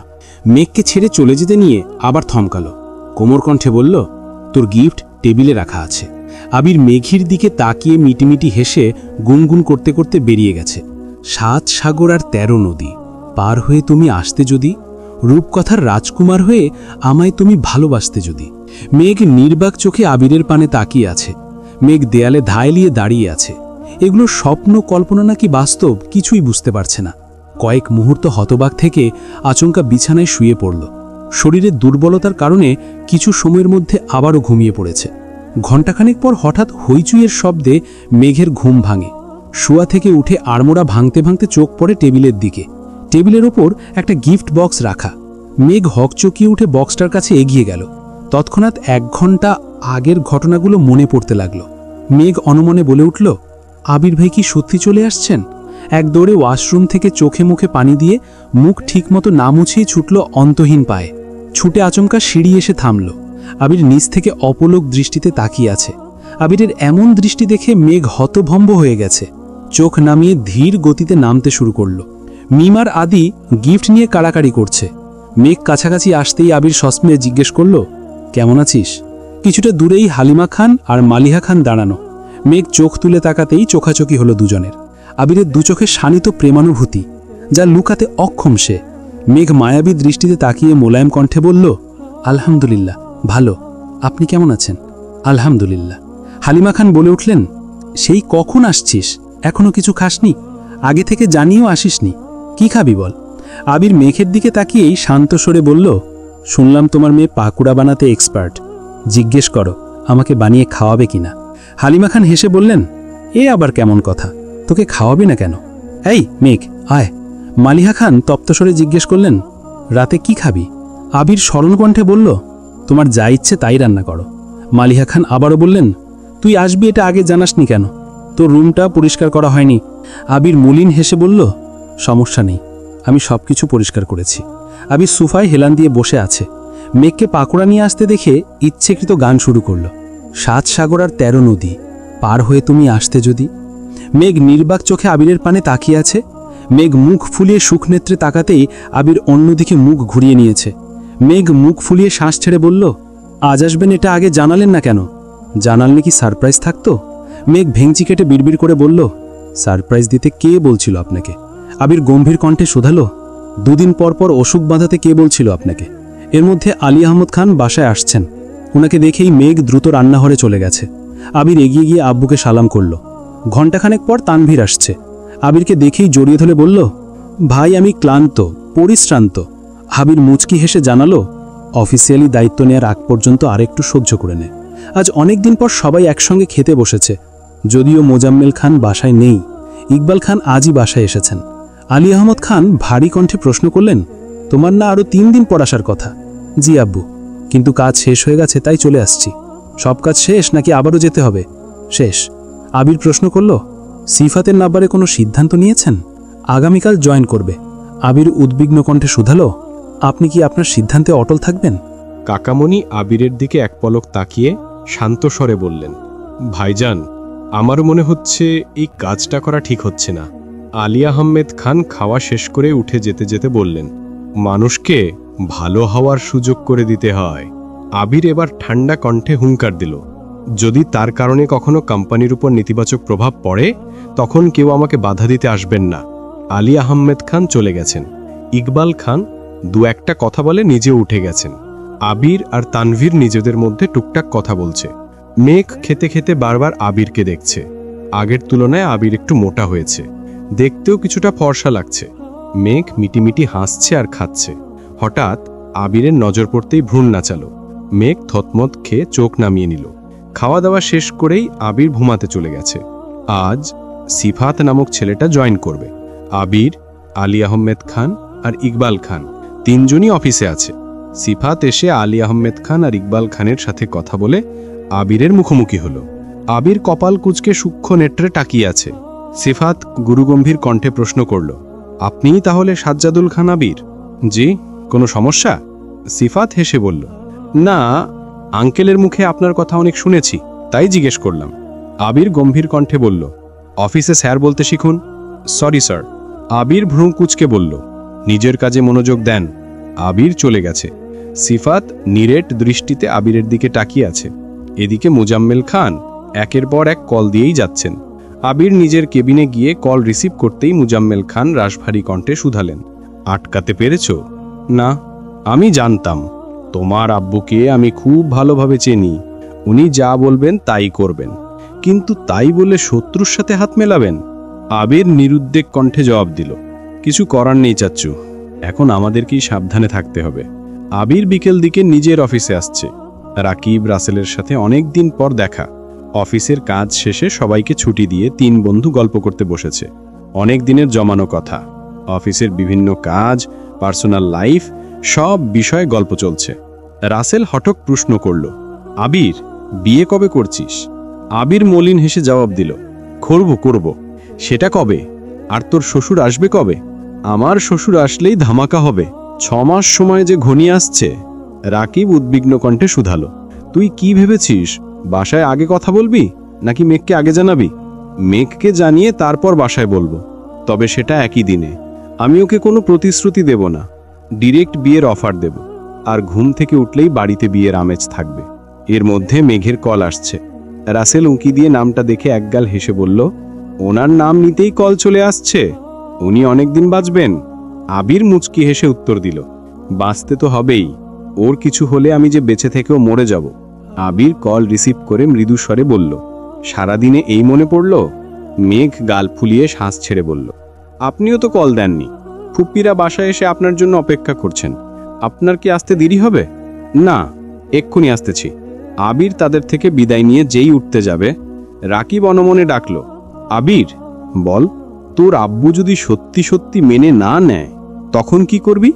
আবির দীর্ঘশ্বাস ছেড়ে রাশভারী কণ্ঠে জবাব দিল, মরে যাব। রাসেল বলল, ফাজলামি করিস না, সিরিয়াসলি বল। আবির অগ্নি দৃষ্টিতে তাকিয়ে বলল, তোদের কি মনে হচ্ছে আমি ফাজলামি করতেছি? আব্বু চাচ্চু সহজে মেনে নিলে ভালো, যদি বলে মেঘকে নিয়ে বাড়ি থেকে চলে যেতে তাহলে আরো ভালো, কিন্তু যদি বলে মেঘকে রেখে একা বেরিয়ে যেতে, তারপর কি হবে আমি জানি না। তবে এটাই সত্যি যে মেঘকে না পেলে আমি মরে যাব। আবির বাসায় ফিরতে আবিরের ফুপ্পি আবিরকে ডেকে নিয়ে গেছেন। মাহমুদা খান চিন্তিত স্বরে জানতে চাইলেন, কি সিদ্ধান্ত নিয়েছিস? বাসায় কবে বলবি? 8-10 দিনের মধ্যেই বলল। তোর আব্বু কিন্তু তোর উপর ভীষণ রেগে আছেন, সেদিন অনেক কিছু বলতেছিল। সাবধান। তুমি কিসের জন্য এত ভয় পাচ্ছ? বাড়ি থেকে বের করে দিবে এই ভয়? সম্পর্ক ছিন্ন করার ভয় পাচ্ছি। আবির মলিন হেসে বলল, উনি যতবার সম্পর্ক ছিন্ন করবেন আমি ততবার নতুন করে সম্পর্ক মজবুত করব। প্রয়োজনে সুপার গ্লু দিয়ে সম্পর্ক জোড়া লাগাবো। যাই হয়ে যাক না কেন, গ্লু নষ্ট হবে না। সিরিয়াস বিষয় নিয়ে তুই মজা করছিস? আবির ফুপ্পির দিকে তাকিয়ে গুরুভার কণ্ঠে ডাকল, ফুপ্পি, হ্যাঁ বল, আমি যদি মারা যাই তুমি কি আমায় মিস করবা? মামুজা খান আবিরের কান চেপে ধরে রাগান্বিত কণ্ঠে বললেন, তোর সাহস কতটুকু হয়েছে যে তুই আমার সামনে দাঁড়িয়ে মরার কথা বলিস?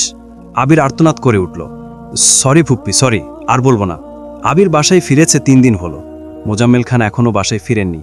আজ শুক্রবার হওয়ায় তানভীর আবির দুজনেই বাসায়। গত 5 মাসে মেঘের সাথে কথা বলতে বলতে বৃহস্পতিবারের রাত জাগার অভ্যাসটা একদম কেটে গেছে। আবির সকালে নাস্তা করে সেই যে রুমে গেছে, আর বের হওয়ার নাম নেই। বাড়িতে আসার পর থেকে মেঘের সাথে কথাও কমে এসেছে। চোখের ইশারায় টুকটাক দুষ্টামি করলেও মুখে কিছুই প্রকাশ করে না। 11টার দিকে মেঘ আবিরের রুমের সামনে আসছে। আবির দুচোখ বন্ধ চুপচাপ শুয়ে আছে। মেঘ পা টিপে টিপে রুমে ঢুকে আবিরের বিছানার পাশে দাঁড়িয়ে অপলক দৃষ্টিতে আবিরকে দেখছে। অকস্মাৎ আবির বলে উঠল, একটা অবোধ বালকের দিকে কুনজর দিতে আপনার লজ্জা লাগে না? মেঘ ভেঙচি কেটে জবাব দিল, কে অবোধ? আপনি? তা নয়তো কে? কেন আসছিলেন? মেঘ ঠান্ডা কণ্ঠে বলল, আসার পর থেকে দেখছি যতক্ষণ বাসায় থাকেন ততক্ষণ আপনি রুম থেকে বের হন না, কারো সাথে কথা পর্যন্ত বলেন না। কি হয়েছে আপনার? আবির শোয়া থেকে উঠে বসে মুচকি হেসে বলল, ভাবছি ঘরে বসে থেকে কয়েকদিনে আপনার মতো একটু সুন্দর হয়ে যাব। মেঘ সশব্দে হেসে বলল, পারবেন না? কেন? এমনি। আবির বসা থেকে উঠে রুম থেকে বের হতে হতে বলল, ওয়েট, আজ রূপচর্চা করে হলেও সুন্দর হয়েই ছাড়ব। মেঘ হাসতে হাসতে বলল, আপনাকে সুন্দর হতে হবে না, আপনি এমনি সুন্দর আছেন। আবির ঠোঁট চেপে হেসে বেরিয়ে গেছে। তানভীরের রুম থেকে তানভীরকেও টেনে নিয়ে গেছে। ফ্রিজ থেকে দুটো শসা বের করে ঠান্ডা শসায় কেটে চোখে দিয়ে বসেছে, সাথে একটা ন্যাচারাল প্যাক বানিয়ে মুখে লাগিয়েছে। সামনে প্লেটে আবির আরও কিছু শসা কেটে রেখেছে। তানভীর চোখে শসা রেখেই হাত বাড়িয়ে একটা একটা করে সব খেয়ে ফেলছে। ওদের কাণ্ড দেখে মেঘ আর মিম হাসতে হাসতে ক্লান্ত হয়ে যাচ্ছে। ভিডিও করে বন্যাকেও পাঠিয়েছে। এর মধ্যে আদি আসছে। ওদের চোখ মুখ দেখে আদিও উত্তেজিত কণ্ঠে বলল, ভাইয়া তোমরা কি দিয়েছ? আমিও দিব। মেঘ শান্ত কণ্ঠে বলল, আয় আমি তোকে দিয়ে দিচ্ছি। আবির উদাসীন কণ্ঠে বলল, আজ আমাদের যত্ন নেয়ার কেউ নেই বলে। মেঘ ঠান্ডা কণ্ঠে বলল, আপনারা চাইলে আমি আপনাদের ফেসিয়াল করে দিতে পারি। হঠাৎ বাহিরে আলী আহমেদ খানের কণ্ঠ শুনে আবির আর তানভীর দুজনেই যে যার মতো দৌড়। যেতে যেতে তানভীর বলল, থাক বাবা, আরেকদিন, আজকের মতো পালাই। তানভীর নিজের রুমে পড়তেছে, যদিও পড়াশোনার প্রতি তার প্রবল বিতৃষ্ণা, কিন্তু কিছু করার নেই। আবিরের সাপোর্ট, মেঘের জেদ, বন্যাকে নিজের করে পাওয়ার ইচ্ছে, আর এই সব কিছু পূরণ করতে পড়াশোনার কোনো বিকল্প নেই। আগামী সপ্তাহে কোচিংয়ে ভর্তি হবে, তাই আগে থেকেই বইগুলো একটু দেখে নিচ্ছে। হঠাৎ আবির দরজায় দাঁড়িয়ে মৃদুস্বরে বলল, আসবো? আসো, তোমার আবার অনুমতি নিতে হয় নাকি? আবির দরজা চাপিয়ে বিছানায় বসে গম্ভীর কণ্ঠে প্রশ্ন করল, এই পড়াশোনা কতদিন চলবে? তানভীর চোখ নামিয়ে শান্ত কণ্ঠে বলল, আমি সরকারি চাকরি করতে চাই। চাকরি করতে তোকে বারণ করছি না, কিন্তু চাকরি পেতে গেলে যতটা শ্রম আর চেষ্টা করতে হবে ততটা পরিশ্রম করা ধৈর্য কি তোর আছে? আমি চেষ্টা করব, আবির চাপা স্বরে বলতে শুরু করলো। দেখ তানভীর, আমি আজ পর্যন্ত তোকে কোনো কিছুতে বারণ করিনি। তুই যখন যা চেয়েছিস নিজের সামর্থ্য না থাকলেও কোনো না কোনোভাবে ম্যানেজ করে দিয়েছি। রাজনীতি করতে চেয়েছিস, আমার অনিচ্ছা সত্ত্বেও তোর খুশির জন্য রাজি হয়েছিলাম। ইদানিং তুই সিদ্ধান্ত নিয়েছিস রাজনীতি করবি না, আমি তাতেও সম্মতি দিয়েছি। এখন তুই পড়াশোনা করতে চাচ্ছিস, আমার এতেও কোনো আপত্তি নেই, কিন্তু কথা হলো তোর নিজের ওপর কনফিডেন্স আনতে হবে। যতবার ভেঙে পড়বি ততবার নিজেকে নিজের সাহস দিতে হবে। পারি না, মনে থাকে না, পারবো না, এগুলো কমন কথা, কিন্তু এগুলোর সাথে আরেকটা কথা আছে, আমাকে পারতেই হবে। যদি এই কথাটা মাথায় রাখিস তবেই তুই সফল হতে পারবি। ধৈর্য আর পরিশ্রম একদিন সফলতা এনে দিবেই। তানভীর গুরুভার কণ্ঠে বলল, আমার সিদ্ধান্ত আর নড়চড় হবে না। আল্লাহ সহায় থাকলে আমি সরকারি চাকরি নিয়েই ছাড়বো ইনশাল্লাহ। ইনশাল্লাহ। আর একটা কথা বলবো?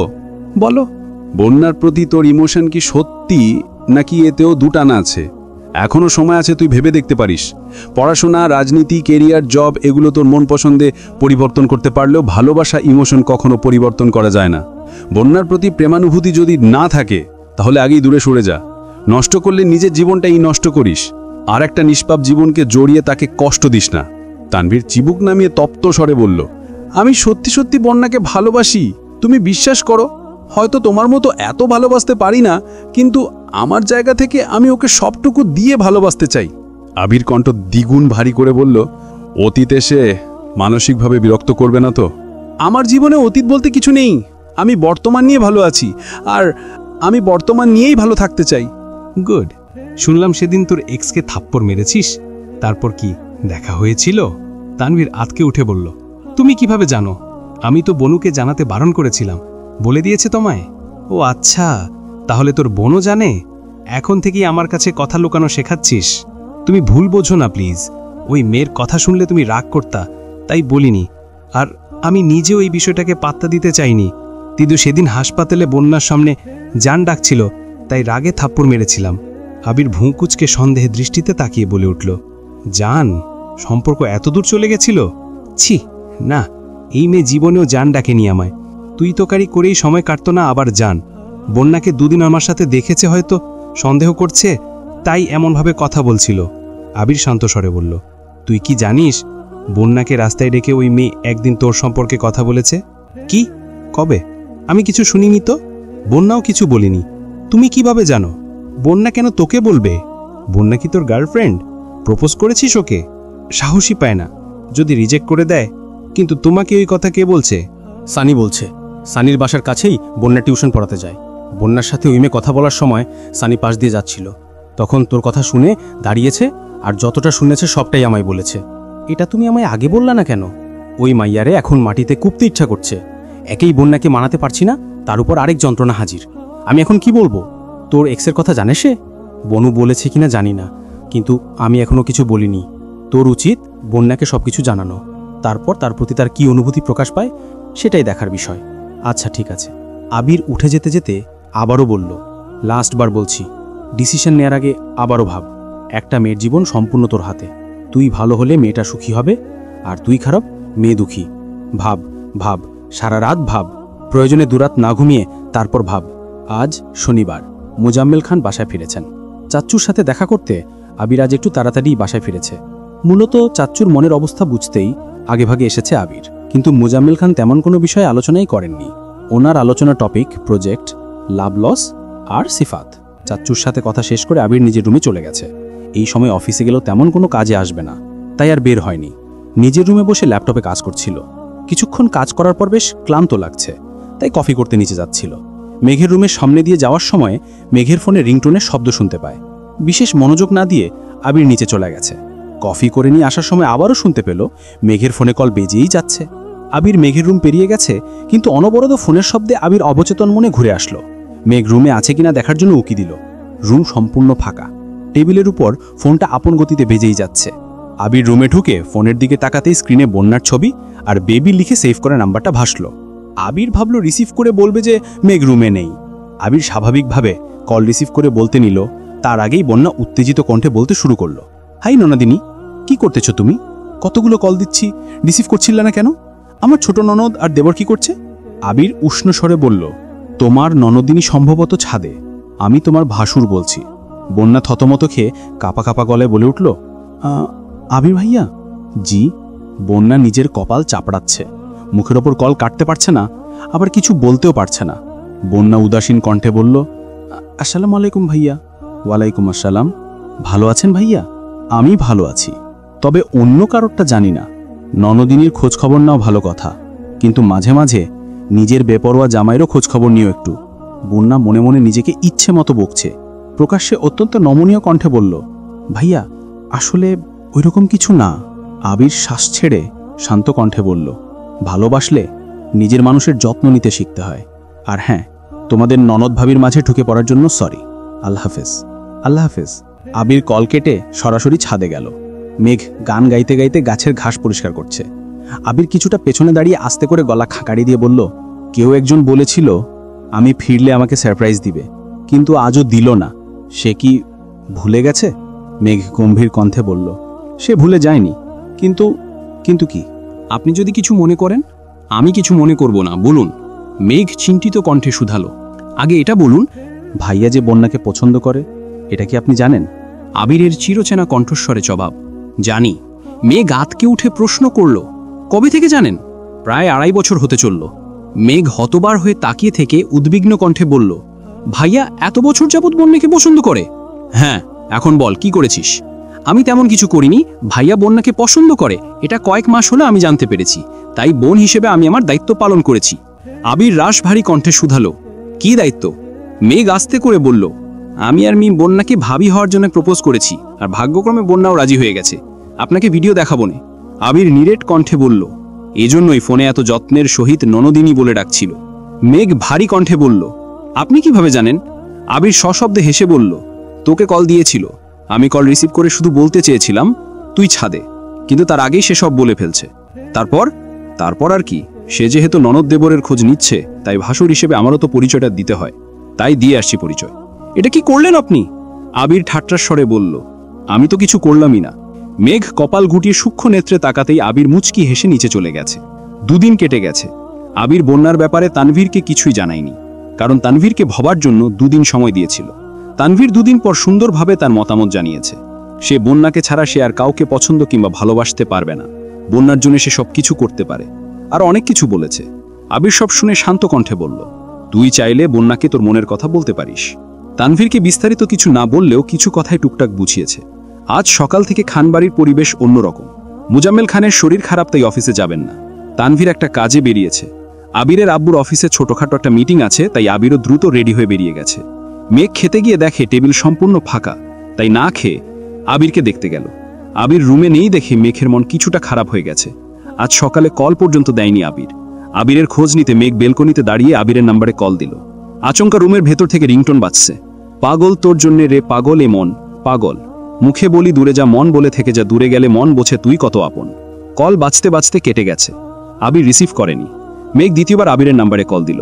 পূর্বের ন্যায় রুম থেকে একই গান বাজতেছে। মেঘ কপালে ভাঁজ ফেলে অনমন্যে রুমের দিকে এগিয়ে গেল।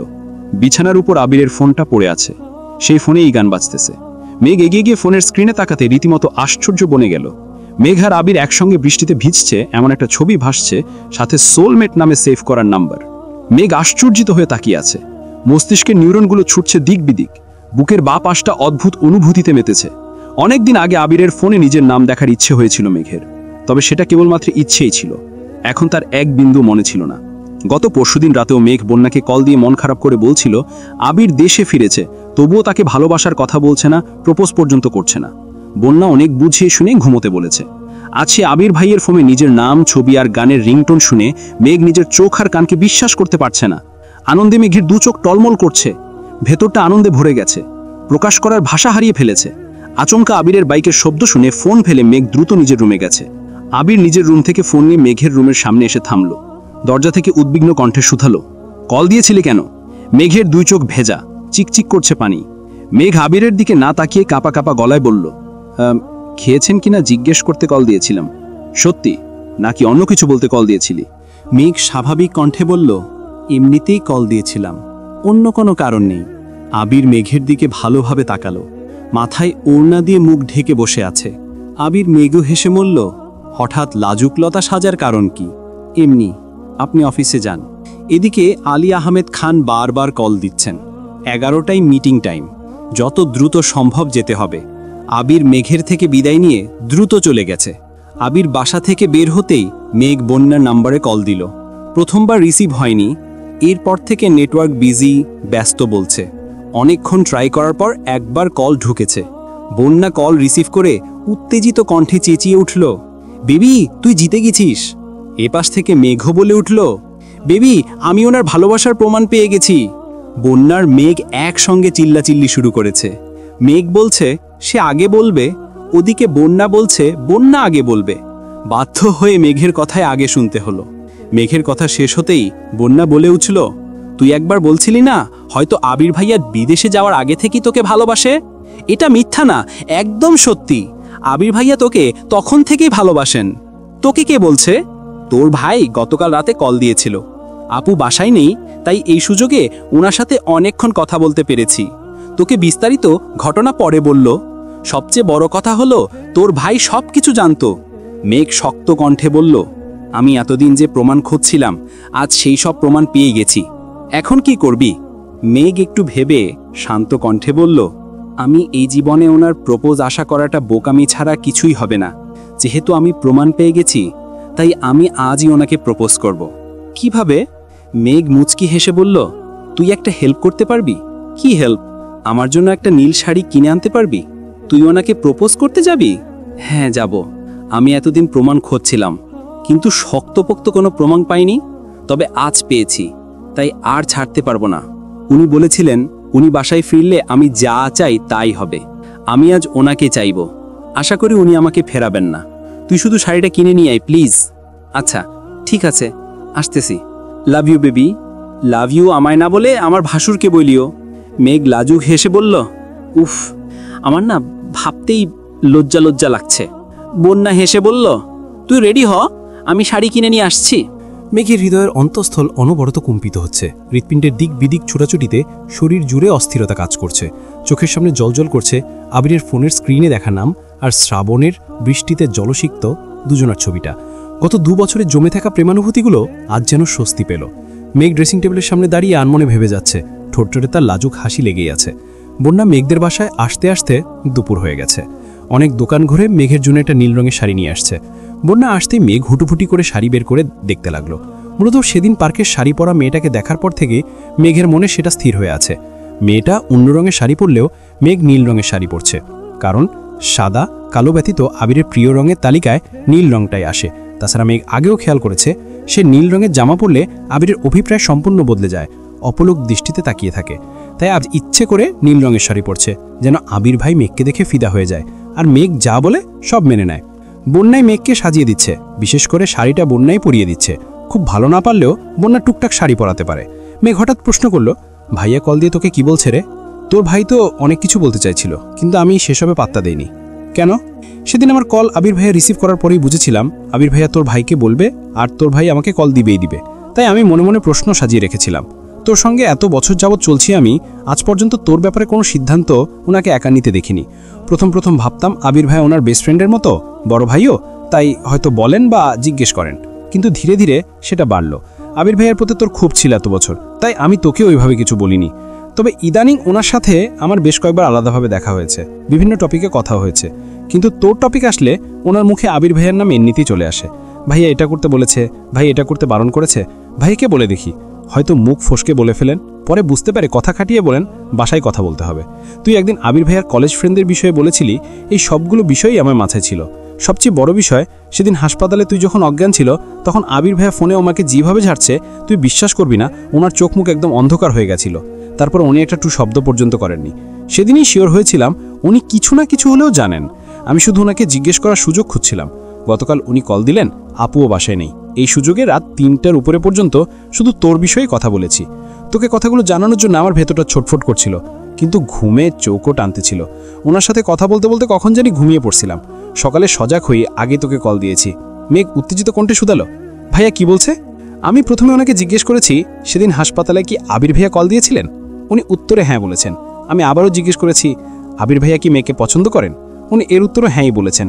তখন আমি সরাসরি জিজ্ঞেস করি, আবির ভাইয়া কি বাইরে পড়তে যাওয়ার আগে থেকে মেয়েকে পছন্দ করেন, হ্যাঁ কি না? উনি সঙ্গে সঙ্গে উত্তর দিয়েছেন হ্যাঁ। তারপর আরও কয়েকটা প্রশ্ন করেছি, উনি সবগুলোতেই ঠিকঠাক উত্তর দিয়েছেন। তুই জিজ্ঞেস করিসনি ভাইয়া কবে থেকে জানে? জিজ্ঞেস করেছি, উনি বলেছেন উনি অনেক আগে থেকেই সবকিছু জানেন। মেঘ চেঁচিয়ে উঠল, হোয়াট? ভাই আমার সাথে এত বড় ধোঁকাবাজিটা করতে পারলো? বন্যা শান্ত স্বরে বলল, গতকাল রাতে এই কথা শোনা মাত্র আমিও চিৎকার করেছিলাম। রাগে কটমট করে বলেছিলাম, আপনি সবকিছু জানার পরও মেঘকে এত কষ্ট দিবেন না। আপনি জানেন মেঘ আপনাকে পাগলের মতো ভালোবাসে, তারপরও আপনি এটা কিভাবে করতে পারলেন? তখন উনি বলছেন উনি আবির ভাইয়ার কথার উপর কিছু বলতে পারতেন না, আর কখনো পারবেনও না। আমার মেজাজ আরও বেশি খারাপ হয়ে গেছিল। আমি মুখ ফসকে বলে ফেলেছিলাম, আবির ভাইয়ার মধ্যে যদি বিন্দুমাত্র মনুষ্যত্ববোধ থাকতো তাহলে মেঘকে এত কষ্ট দিত না। মেঘ শান্ত স্বরে জিজ্ঞেস করল, ভাইয়া ধমক দেয়নি তোকে? না, ধমক দেননি, তবে রাগের আগে বলছেন, তুমি ভাইয়ের সম্পর্কে কতটা জানো যে ভাইকে নিয়ে এসব কথা বলছো? ভাইয়া বনুকে যতটা ভালোবাসে আর বনুর ব্যাপারে যে পরিমাণ পসেসিভ, আমি সারা জীবনেও তার একাংশ হতে পারবো না। মেঘ মুখ ফুলিয়ে শ্বাস ছেড়ে বলল, এই অফুরন্ত ভালোবাসা কোথায় ছিল এতদিন? বন্যা মুচকি হেসে বলল, তার থেকেও বড় শকিং নিউজ শুনবি। কি? আবির ভাইয়ার অবর্তমানে 7 বছর তুই যে রিল্যাক্স জীবন কাটিয়েছিস, সেই সবটাই ছিল আবির ভাইয়ার প্ল্যান। তুই হয়তো প্রকাশ্যে বা স্বইচ্ছায় আবির ভাইয়ার সঙ্গে কোনোদিন কথা বলিসনি, কিন্তু উনি ঠিকই তোর কথা শুনেছে। এমন একটা দিন বাদ যায়নি যে তোর কণ্ঠ না শুনে ভাইয়া ঘুমিয়েছেন।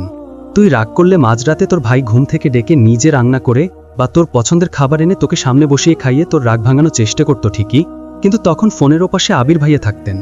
শুধুমাত্র তোর কথা শোনার জন্য উনি আলাদা ফোন ইউজ করতেন। ঘন্টার পর ঘন্টা তোর ভাইয়ের সঙ্গে অডিও কলে থাকতেন। তোর ভাইয়া আরও যা যা বলেছেন তার শুনে আমি রীতিমতো আকাশ থেকে পড়েছি। তোর অভিমানের তোপে পড়ে এক প্রকার বাধ্য হয়ে বাড়ি ছেড়েছিলেন উনি, অথচ দূরে থেকেও পাগলের মতো ভালোবেসে গেছেন। তুই বোন অনেক লাকি। দোয়া করি যেন সারা জীবন আবির ভাইয়ের স্পারে হয়ে থাকতে পারিস। মেঘ মিষ্টি করে হেসে শাড়ির আঁচল ছড়িয়ে ড্রয়িং টেবিলের দিকে তাকিয়ে বলল, ইনশাআল্লাহ। এখন বলামায় কেমন লাগছে? ওনাকে পাগল করার জন্য যথেষ্ট না? বন্যা হিজাব ঠিক করে দিতে দিতে বলল, মাশাআল্লাহ, তোকে খুব সুন্দর লাগছে। আবির ভাইয়া ছাড়া আর কারো নজর যেন না লাগে। দুপুরের পর থেকে ড্রয়িং রুম ফাঁকাই থাকে, তবুও মেঘ আর বন্যা চুপি চুপি বাসা থেকে বেরিয়েছে। মেঘের আব্বু আজ বাসায় আছেন। মেয়ে এত সেজেগুজে বের হচ্ছে দেখলে নিশ্চিত শখানেক প্রশ্ন করতে শুরু করবেন। মুহূর্তেই তানভীর আবির সবাইকে জড়ো করে ফেলবেন। এই ভয়ে লুকিয়ে বের হতে হয়েছে। বাসা থেকে বেরিয়ে দুজন 2 রিকশা নিয়ে আলাদা আলাদা গন্তব্যে রওনা দিল। বন্যা সরাসরি বাসায় যাচ্ছে, মেঘ পার্কে যাচ্ছে। যাওয়ার সময় একগুচ্ছ লাল আর হলুদ গোলাপও সঙ্গে নিয়েছে। জ্যাম পার করে পার্ক পর্যন্ত আসতে মেঘের অনেকটাই সময় লেগেছে। আজ অফিস ডে হওয়ায় পার্কে খুব বেশি মানুষের ভিড়ও নেই, আবার একেবারে ফাঁকাও না। শাড়ি পরে একা একা হাঁটতেও খুব বিরক্ত লাগছে। কিছু দূর গিয়ে গাছের নিচে একটা ব্রেঞ্চে বসলো, ফুলগুলো পাশে রেখে ফোনটা হাতে নিল। আবিরকে ফোন দেওয়ার খুব চেষ্টা করছে, কিন্তু ভয়ে হাত কাঁপছে। বাসা থেকে খুব সাহস নিয়ে বের হলেও পার্ক পর্যন্ত আসতে আসতে সাহসের ছিটে ফোটাও বেঁচে নেই। হাতের কম্পনের কারণে কাচের চুড়িগুলো একে অন্যের সঙ্গে বাড়ি খাচ্ছে। মেঘ সঙ্গে সঙ্গে ফোন পাশে রেখে চুড়ি খুলতে শুরু করলো। নিজের উপর প্রচণ্ড রাগ হচ্ছে, শরীর ঘামছে। লাল টকটকে রঙের লিপস্টিকে রাঙা ওষ্ঠদ্বয়ে তিত্তির করে কাঁপছে। অকস্মাৎ বন্যার কল আসছে। কল রিসিভ করতেই বন্যা বলল, আবির ভাইয়াকে কল দিয়েছিস? সাহস পাচ্ছি না, আমি জানতাম তুই এমন কাণ্ড করবি। জোরে নিঃশ্বাস নিয়ে কল দে ওনাকে, যা হবে হবে। মেঘ কাঁপা কাঁপা গলায় বলল, ঠিক আছে দেখছি। মেঘ পার্কে এসেছে প্রায় 20 মিনিট হয়ে গেছে, এখনো আবিরকে কলই দিতে পারছে না। বারবার ফোন হাতে নিচ্ছে, আবার রেখে দিচ্ছে। সূর্য পশ্চিম আকাশে অনেকটাই হেলে পড়েছে। পল্লবী তো আঁখি দিয়ে তাকিয়ে সেই দৃশ্য দেখছে। মেঘ আচমকা নড়েচড়ে বসল। এর মধ্যে মেঘের থেকে কিছুটা দূরে একটা বাইকও এসে থামল, কিন্তু মেঘের সেদিকে নজর নেই। মেঘ দীর্ঘ নিঃশ্বাস ছেড়ে ফোন হাতে নিয়ে আবিরের নাম্বারে কল দিল। হাঁটুর ওপর হাত রেখে ঝুঁকে ফোনে স্ক্রিনে তাকিয়ে মেঘ বারবার ঢোক গিলছে। আবির কল রিসিভ করলে কি বলবে মনে মনে তাই সাজাচ্ছে। অকস্মাৎ মেঘের ঠিক সামনে কেউ একজন দাঁড়াতেই মেঘ আঁতকে উঠল। নীল রঙের একটা আবছায়া চোখে লাগতেই মেঘ মেরুদণ্ড সোজা করে বসতে বসতে সূক্ষ্মনেত্রে তাকাতে নিল। ততক্ষণে আবির মেঘের সামনে হাঁটু গেড়ে বসে পড়েছে। আবিরকে দেখেই চমকে উঠল মেঘ। মেঘের অবিশ্বাস্য চাহানি দেখে আবির মুচকি হাসল। আবিরের পরনে নীল পাঞ্জাবি, সানগ্লাসটা বুকের ওপর পাঞ্জাবিতে ঝুলানো। চুল দেখে বুঝাই যাচ্ছে বাইক থেকে নেমে হাতেই ঠিক করেছেন। ঠোঁটে লেগে আছে মায়াবী হাসি। আবির এক মুহূর্ত দেরি না করে মেঘের সামনে একগুচ্ছ সাদা গোলাপ ধরে নেশাক্ত কণ্ঠে বলতে শুরু করল, তুই আমার মন পিঞ্জরে নিপট অপ্রমাদিতে থাকা এক অন্তশীল ক্ষীণত্ব, অনুভূতির রাজ্যের তৃষ্ণার্ত কাব্য। এলো কেশির এলো চুল, উত্তাল উধুধির তরঙ্গের ন্যায় কুহুকিনী হাসি, প্রণয়িনীর নিখুঁত আত্মতা, মৃগ নয়নার মতো বিমুগ্ধ চোখে বারংবার হারিয়ে খুঁজেছি নিজেকে। তুই আমার প্রণয়ের প্রদাহের সেই পূর্ণতা, অপ্রমেয় নীলাম্বরের অসীমত্ব ছাড়ানো স্নিগ্ধতা। তুই কি আবিরের হৃদয় রাজ্যের রাজ্ঞী হবি? মেঘ দুহাতে মুখ চেপে ডাগর ডাগর চোখে আবিরের অভিমুখে তাকিয়েছিল। হার্টবিট বেড়েছে কয়েক গুণ, সেদিকে কোনো খেয়াল নেই। আবিরের প্রশ্নে চক্ষুদয় প্রশস্ত করে অবচেতন মনে চেঁচিয়ে উঠল, না, আমি মানি না। মেঘের চোখে মুখে অল্প বিস্তর ক্রোধের আভাস পাওয়া যাচ্ছে। আশেপাশে বসা 2-4 জন মেঘ আবিরের দিকে এমনভাবে তাকিয়ে আছে যেন মেঘ আর একটা চিৎকার দিলেই ছুটে আসবে। আবির আশেপাশে তাকিয়ে পরিস্থিতি বুঝে নিল। মেঘের মায়াবী 2 আঁখি আবিরের চোখে মুখে নিবদ্ধ। সকাল থেকে নেয়া মানসিক প্রিপারেশন, সাজগোজ সব যেন বৃথা হয়ে গেল। মেঘ মুখ ফুলিয়ে শ্বাস ছেড়ে বলল, আপনি আমার সব প্ল্যান ধ্বংস করে দিতে পারলেন? আবির তখনও হাঁটু গেড়ে বসে আছে। হাতে থাকা সাদা গোলাপগুলোর দিকে তাকিয়ে গলা খাকারি দিয়ে আস্তে করে আবারও বলল, আমি রূপকথার রাজকুমার হতে চাই না, শুধু তোর মনের রাজ্যের রাজা হতে চাই। Will you be my queen? মেঘ কাদো কাদো মুখ করে তাকিয়ে আছে। আবির বিরক্ত হয়ে ঠান্ডা কণ্ঠে হুমকি দিল, no problem, if you don't take the flowers I will give them to another girl. Will I? কথাটা বলতে দেরি হয়েছে, কিন্তু আবিরের হাত থেকে মেঘ ভুল টেনে নিতে দেরি হয়নি। ফুলগুলো আলতোভাবে জড়িয়ে ধরে মেঘ হুঙ্কার দিয়ে উঠল, ফুলও আমার, আর আপনি সহ আপনার রাজ্যও আমার। আপনার মনের রাজ্যে কেউ উঁকিও দিতে পারবে না, এই আমি বলে রাখলাম। মেঘ রাগে ফোঁস করছে, মাথা নিচু করে ঘন ঘন শ্বাস ফেলছে। আবির নিঃশব্দে হেসে নিজের 2 হাঁটুতে ভর দিয়ে মেঘের উরুতে মাথা রেখে মেঘের চোখের দিকে তাকালো। মুহূর্তেই মেঘের রাগ আর অভিমান উধাও হয়ে গেছে। মেঘের হৃৎপিণ্ডের গতি অস্বাভাবিক, জোরালো হৃৎস্পন্দনের শব্দ বাহির থেকে শোনা যাচ্ছে। অনমনেই ফুলগুলো বুকের সঙ্গে চেপে ধরে আবিরের দিকে তাকালো। আবিরের নেশাক্ত হাসিতেই মন্ত্রমুগ্ধ মেঘ। আবির অত্যন্ত মায়াবী কণ্ঠে বলল, মনের রাজ্যে উকি দেয়া তো দূর, আমার দিকে কেউ তাকানোর আগেই বলে দেব, প্লিজ খালা, আমার দিকে তাকাবেন না। আমার ঘরে একটা পরী মতো বউ আছে। বউটা যেমন কিউট তেমন হিংসুটে। আবিরের মুখে বউ শব্দটা শুনে মেঘ আশ্চর্য নয়নে তাকিয়ে আছে। অজানা শিহরণে মন উড়ু উড়ু করছে। বার কানে বাজছে, আমার ঘরে একটা পরী মতো বউ আছে। অদ্ভুত অনুভূতি মনকে রাঙিয়ে দিচ্ছে। লজ্জায় আবিরের চোখ থেকে দৃষ্টি সরিয়ে নিয়েছে অনেক আগে, তবুও বক্ষস্থলের ইতস্ততা কাটাতে পারছে না। আবির মেঘের উরু থেকে উঠে মেঘের ডান হাতটা নিজের কাছে টেনে নিল।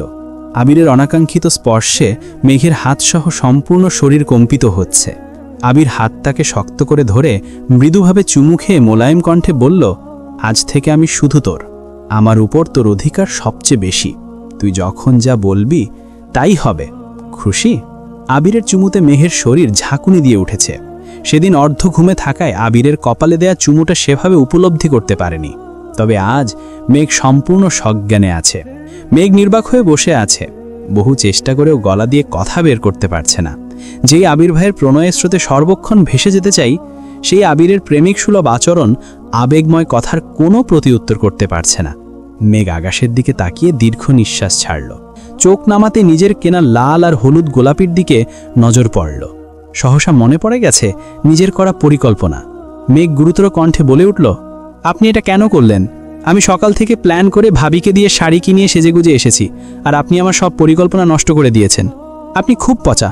আবির হাত ছেড়ে বসা থেকে উঠে সরাসরি মেঘের দুই পাশের বেঞ্চে হাত রেখে মেঘের দিকে ঝুঁকে দাঁড়ালো।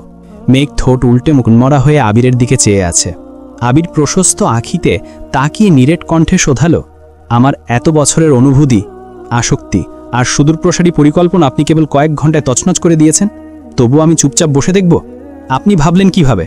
মেঘ নিরেট দৃষ্টিতে তাকিয়ে শক্ত কণ্ঠে শোধালো, আমি এখানে আসছি এটা আপনি কিভাবে জানেন? আবির মুচকি হেসে বলল, সকালে আপনার হাবভাব দেখেই সন্দেহ হয়েছিল। ধানবীরকে কলও দিয়েছিলাম, কিন্তু ও ফোন রিসিভ করেনি। 2:37 আপনি শাড়ি পরে বাসা থেকে বের হতেই আমার কানে খবর চলে গেছিল। ধানবীরকে কল দিতে দিতে অতঃপর জানতে পারলাম যে আমার সন্দেহ ঠিক ছিল। ধানবীর বন্যাকে বলে ফেলছে, মানে আপনার কানে কথা চলে গেছে। 3:16 ফুলের দোকানে ফুল কিনছিলেন, আর আমি তখন শপিং মলে আপনার শাড়ির সঙ্গে ম্যাচিং পাঞ্জাবি খুঁজতে ব্যস্ত। আপনি এখানে এসে বসেছেন ঠিক 4:22, তখন আমি রেডি হয়ে বেরিয়ে ফুল কিনতে যাচ্ছি। ফুল নিয়ে আসতে আসতে তা একটু দেরি হয়ে গেছে। আপনি এত কিছু কিভাবে জানেন? ম্যাম, আপনাকে আগেই বলেছিলাম, আপনাকে ছাড় দিয়েছি কিন্তু ছেড়ে দেইনি। তাছাড়া আপনি যার তার মনের মানুষ না। মনে রাখবেন, আবিরের পৃথিবী আপনি, আর সেই পৃথিবীকে আগলে রাখতে আবির সব কিছু করতে পারে। খানবাড়িতে চারপাশ ঘিরে এমন কিছু ব্যক্তি আছে যারা নিজের কাজের পাশাপাশি সর্বক্ষণ বাসার দিকে নজর রাখে। খানবাড়িতে কখন কে আসছে, কে যাচ্ছে, কেন আসছে, সব আপডেট আমাকে পাঠায়। এমনকি এই যে আপনি এখানে আছি, এখানেও আমার লোক আছে। মেঘ কপাল কুঁচকে বলল, বললেই হলো, মজা করেন আমার সাথে। আবির মেঘের চোখে চোখ রেখে বলল, আমার ডান পাশে কিছুটা দূরে কালো টি শার্ট পরা ছেলেটাকে দেখ, তার পেছন দিকে কফি কালার শার্টের ছেলে, আর ওইদিকে বাইকে বসা ছেলেটাকে দেখ। মেঘ তিনজনকে এক পলক দেখে ভ্রু কুঁচকে প্রশ্ন করল, তারা আপনার লোক? বিশ্বাস হয় না? না। ওকে, ওয়েট। আবির ফোন বের করে মেসেজ পাঠাতেই ছেলেগুলো যে যার মতো চলে যাচ্ছে। মেঘ অবাক চোখে তাকিয়ে প্রশ্ন করল, ওনারা সত্যি আপনার লোক? আপনার কথায় সেকেন্ডের মধ্যে চলে গেছেন, কিভাবে সম্ভব? আপনার জন্য সব সম্ভব। মেঘ চোখ বড় করে তাকিয়ে জিজ্ঞেস করল, তারা এখানে কেন আসছিল? আমার অবর্তমানে কেউ যেন আমার স্প্যারোর দিকে চোখ তুলে তাকাতে না পারে তার জন্য। তাই বলে 3 জন। আর ওনারা আপনার কি হয়? 2 জন ছোট ভাই, 1 জন ফ্রেন্ড। 3 জনের বাসা কাছাকাছি, তাই বলেছিলাম আমি আসার আগ পর্যন্ত কেউ যেন আশেপাশে থাকে। এসে দেখি 3 জনই উপস্থিত। মেঘ নিজের কেনা ফুলগুলোর দিকে তাকিয়ে শীতল কণ্ঠে বলে উঠল, ওনাদের জন্য আজ আমার সব শেষ হয়ে গেল। আবির ব্রেঞ্চ থেকে মেঘের খুলে রাখা চুড়িগুলো তুলে মেঘের হাতে পড়াতে পড়াতে বলল, আর আপনার জন্য আপনার সব পরিকল্পনা নষ্ট হয়ে গেছে। মানে? কিছু না, চলুন। মেঘ নিজের ফুলগুলো আবিরের সামনে ধরে হিমশীতল কণ্ঠে বলে উঠল, আই লাভ ইউ। আবির ফুলগুলোর দিকে তাকিয়ে শক্ত কণ্ঠে বলল, লাল ফুলগুলো সরিয়ে শুধু হলুদ গোলাপগুলো দেন। কেন? লাল গোলাপ ছুতে চাই না, তাই। মেঘ যথারীতি হলুদ গোলাপগুলো আলাদা করে ধরতেই আবির ফুলগুলো হাতে নিয়ে শান্ত কণ্ঠে বলল, থ্যাংক ইউ। মেঘ আহমকের মতো তাকিয়ে বিড়বিড় করে বলল, কেউ আই লাভ ইউ বললে প্রত্যুত্তরে থ্যাংক ইউ বলে না, আই লাভ ইউ টু বলতে হয়। আবির কথাটা শুনল কিনা কে জানে। কয়েকটা পিতৃ ছেলেকে ডেকে লাল গোলাপগুলো দেখিয়ে নিয়ে যেতে বলল। পরপর মেঘকে নিয়ে বাইক স্টার্ট দিল, নিরুদ্দেশের পথে ছুটল। মেঘ 2-1 জিজ্ঞেস করেছে, কিন্তু আবির তেমন কিছুই বলেনি। সন্ধে হয়ে গেছে। মেঘ চুপচাপ বাইকে বসে আছে। আবির বাইকের স্পিড কমিয়ে হঠাৎ ডেকে উঠল, ম্যাম। জি? এত চুপচাপ কেন? এমনিতেই। আবির রাস্তার পাশে বাইক থামিয়ে ঘাড় কাত করে মেঘকে খানিক দেখে নিল। আবির মেঘের দুহাত এনে নিজের পেটের উপর রেখে রাশভারী কণ্ঠে বলল, আজ থেকে এই হাতের অবস্থান এখানে। মেঘ অনমনে হেসে আবিরের গা ঘেঁষে বসল। পেছন থেকে আলতোভাবে আবিরের পেট আঁকড়ে ধরল। আবির যথারীতি আবারও বাইক স্টার্ট দিল। শহর থেকে বেরিয়ে অনেকটা রাস্তা গিয়ে আবির বাইক থামালো। আশেপাশে কয়েকটা দোকান ছাড়া তেমন বাড়িঘর নেই, একদম কোলাহল শূন্য পরিবেশ। আবির মৃদু হেসে বলল, 5 মিনিটের জন্য আপনার চোখ বেঁধে দিলে আপনি কি রাগ করবেন? চোখ কেন বাঁধবেন? সেটা 5 মিনিট পর বুঝবেন, প্লিজ। মেঘ আশেপাশে তাকিয়ে দেখছে। একে অপরিচিত জায়গা, তার উপর আশেপাশে মানুষও তেমন নেই। আবিরের মুখের দিকে তাকিয়ে চাপা স্বরে বলল, ঠিক আছে। আবির এক গাল হেসে মেঘের চোখ বেঁধে সঙ্গে সঙ্গে মেঘকে কোলে তুলে নিল। মেঘ আবিরের বুকে মাথা রেখে চুপ থেকে আবিরের হৃদস্পন্দনের শব্দ শুনছে। 2-3 মিনিট পর মেঘকে একটা জায়গায় নামালো। মেঘের চোখ তখনও বন্ধ। চোখ থেকে কাপড় সরতেই মেঘ আশ্চর্যান্বিত নয়নে তাকালো। এটা একটা বাসা, যার গেটের উপরে লেখা স্প্যারোজ ড্রিম হাউস। আবির অনুচ্চ স্বরে বলল, ম্যাম, আপনার গিফট। মেঘের বিস্ময় যেন কমছেই না। আবির মেঘের হাতটা শক্ত করে ধরে দরজার সামনে দাঁড়ালো। আবির চোখের ইশারায় মেঘকে দরজা খুলতে বলল। মেঘ বাম হাতে আস্তে করে দরজা ধাক্কা দিতেই দরজা খুলে গেছে। অকস্মাৎ বাড়ির ভেতরে সাউন্ড বক্সে গান বাজতে শুরু করলো। শোন বলি তোমায় না বলা কথাগুলো আজ বলে দিতে চাই, বলো কি বলতে চাও, সারাটি জীবন ধরে শুনে যেতে চাই। ভালোবাসি আমি যে তোমায়, এই কথাটাই ছিল শুধু বলার। ভালোবাসি আমিও তোমায়, সব কথা কি মুখে বলে দিতে হয়? দরজা খোলা মাত্র মেঘের চোখ পড়ে ড্রয়িং রুম সাথে বিশালাকৃতির সিঁড়ির দিকে, যা গাঁদা ফুলে সজ্জিত। ফ্লোর জুড়ে গাঁদা ফুলের পাপড়িতে ছেয়ে আছে। সিঁড়ির ওপর জলমল করছে আবির আর মেঘের একটা ছবি, যেটা কোনো একটা রেস্টুরেন্টে তোলা। ছবি দেখে মনে হচ্ছে যেন দুজন দুজনের চোখে চোখ রেখে নিজেদের অব্যক্ত অনুরক্তি জাহির করছে। মেঘ চারপাশে চোখ ঘুরাতেই এমন আরও কয়েকটা ছবি চোখে পড়ল। দেয়ালে ছবি লাগানোটা ঘানবাড়ির কেউই তেমন পছন্দ করে না, তাই শখে কেউ কখনো নিজের ছবি ফ্রেমবন্দি করেনি। মেঘ অবাক চোখে ছবিগুলো দেখছে আর ঘটনাগুলো মনে করার চেষ্টা করছে, কারণ ছবিগুলোর প্রায় সবই মেঘের অগোচরে তোলা হয়েছে। আবির মোলায়েম কণ্ঠে বলল, চিন্তা করিস না, ছবিগুলো সরিয়ে দিব। এগুলো শুধু স্পেশাল দিনের জন্য করিয়েছি। ছবিগুলোর থেকে মেঘের দৃষ্টি সরল। আবির মেঘের হাতটা আর একটু শক্ত করে ধরে পা বাড়ালো। মেঘ আজ নির্বাক। এ জীবনের সেরা সারপ্রাইজটা পেয়েছে সে। বাকরুদ্ধ মেঘ এক হাতে আবিরের দেয়া গোলাপগুলো শক্ত করে ধরে আবিরের অভিমুখে চেয়ে তাকে অনুসরণ করল। সাউন্ড বক্সে তখন গান বাজছে, আকাশের ওই নীল ঠিকানায় মেঘেরা সাদা ডানা ছড়ায়। ও দেরি সেই ভালোবাসা এই মনে আজ পেয়েছে ঠাঁই। জড়াবো আদুরে তোমাকে অনুভবে, আকাশের চেয়ে বেশি তোমাকে ভালোবাসি। কিছুটা এগোতেই সিঁড়ির উপর প্রায় 20-30 জন হাতে ফুলের পাপড়ি সমেত উপস্থিত হলো। সবাই একসঙ্গে বলে উঠল, welcome to your dream house madam. আকস্মিক ঘটনায় মেঘ কিছুটা ভরকালো। সঙ্গে সঙ্গে কেঁপে উঠল মেঘের ছোট্ট দেহ। মেঘ কয়েকজনকে মোটামুটি চেনে, তবে বেশিরভাগই আবিরের অফিসের স্টাফ। মেঘ অনমন্যেই রাকিব ভাইয়া, রাসেল ভাইয়াদের খুঁজল, কিন্তু তারা এখানে নেই। আবিরের কর্মকাণ্ডে মেঘ পদে পদে আশ্চর্যের চূড়ায় পৌঁছে যাচ্ছে। মনের ভেতর চলমান অস্থিরতা এখন আরও বেশি কাজ করছে। আবির মেঘের হাতের ফুলগুলো নিয়ে সিঁড়ির পাশে রেখে অকস্মাৎ মেঘকে কোলে তুলে নিল। অমনি মেঘের নিঃশ্বাস আটকে যাচ্ছে। আতঙ্কিত হয়ে মেঘ অতর্কিতেই আবিরের পাঞ্জাবির কলার খামচে ধরল, শক্ত করে চোখ বন্ধ করে নিল। আবির মুচকি হেসে সিঁড়ির দিকে পা বাড়ালো। মস্তিষ্ক ক্ষণিকের জন্য আবেগশূন্য হয়ে গেছে। গাঁদা ফুলের পাপড়ি মেঘের মুখে বড়ি খাচ্ছে। আকাশচুম্বী লজ্জা আর ইতস্ততায় মেঘ চোখ খুলতে পারছে না। ইচ্ছে করছে সব কিছু ছেড়ে চুড়ে কোনো এক অন্ধকার আচ্ছন্ন ভূখণ্ডে পদার্পণ করতে। আবির যেতে যেতে তার পিএসকে উদ্দেশ্য করে থমথমে কণ্ঠে বলল, মিরাজ, সবার খাবারের ব্যবস্থা করো। জি ভাইয়া। মেঘের হুট করে নেওয়া সিদ্ধান্তে আবিরের সবকিছু এলোমেলো হয়ে গেছে। না পারছিল মেঘকে আটকাতে, না পারছিল নিজের পরিকল্পনা বিস্তার করতে। তাই বাধ্য হয়ে অফিসের স্টাফদের দিয়ে সবকিছু গুছাতে হয়েছে। তাদের খুব ইচ্ছে ছিল মেঘকে ফুল ছিটিয়ে ওয়েলকাম করবে, তাই আবিরও তেমন আজপ্তি করেনি। আবিরের নিষ্পনক দৃষ্টি আটকে আছে মেঘের লজ্জায়, ললিত ধৃষ্টতায়। মেঘের চোখ তখনও বন্ধ। আবিরের উষ্ণ শ্বাস আঁচড়ে করছে মেঘের গায়ে। আবির ছাদের দরজার পাশে এসে থামল। মেঘকে নামিয়ে শান্ত কণ্ঠে বলল, চাইলে এবার তাকাতে পারেন।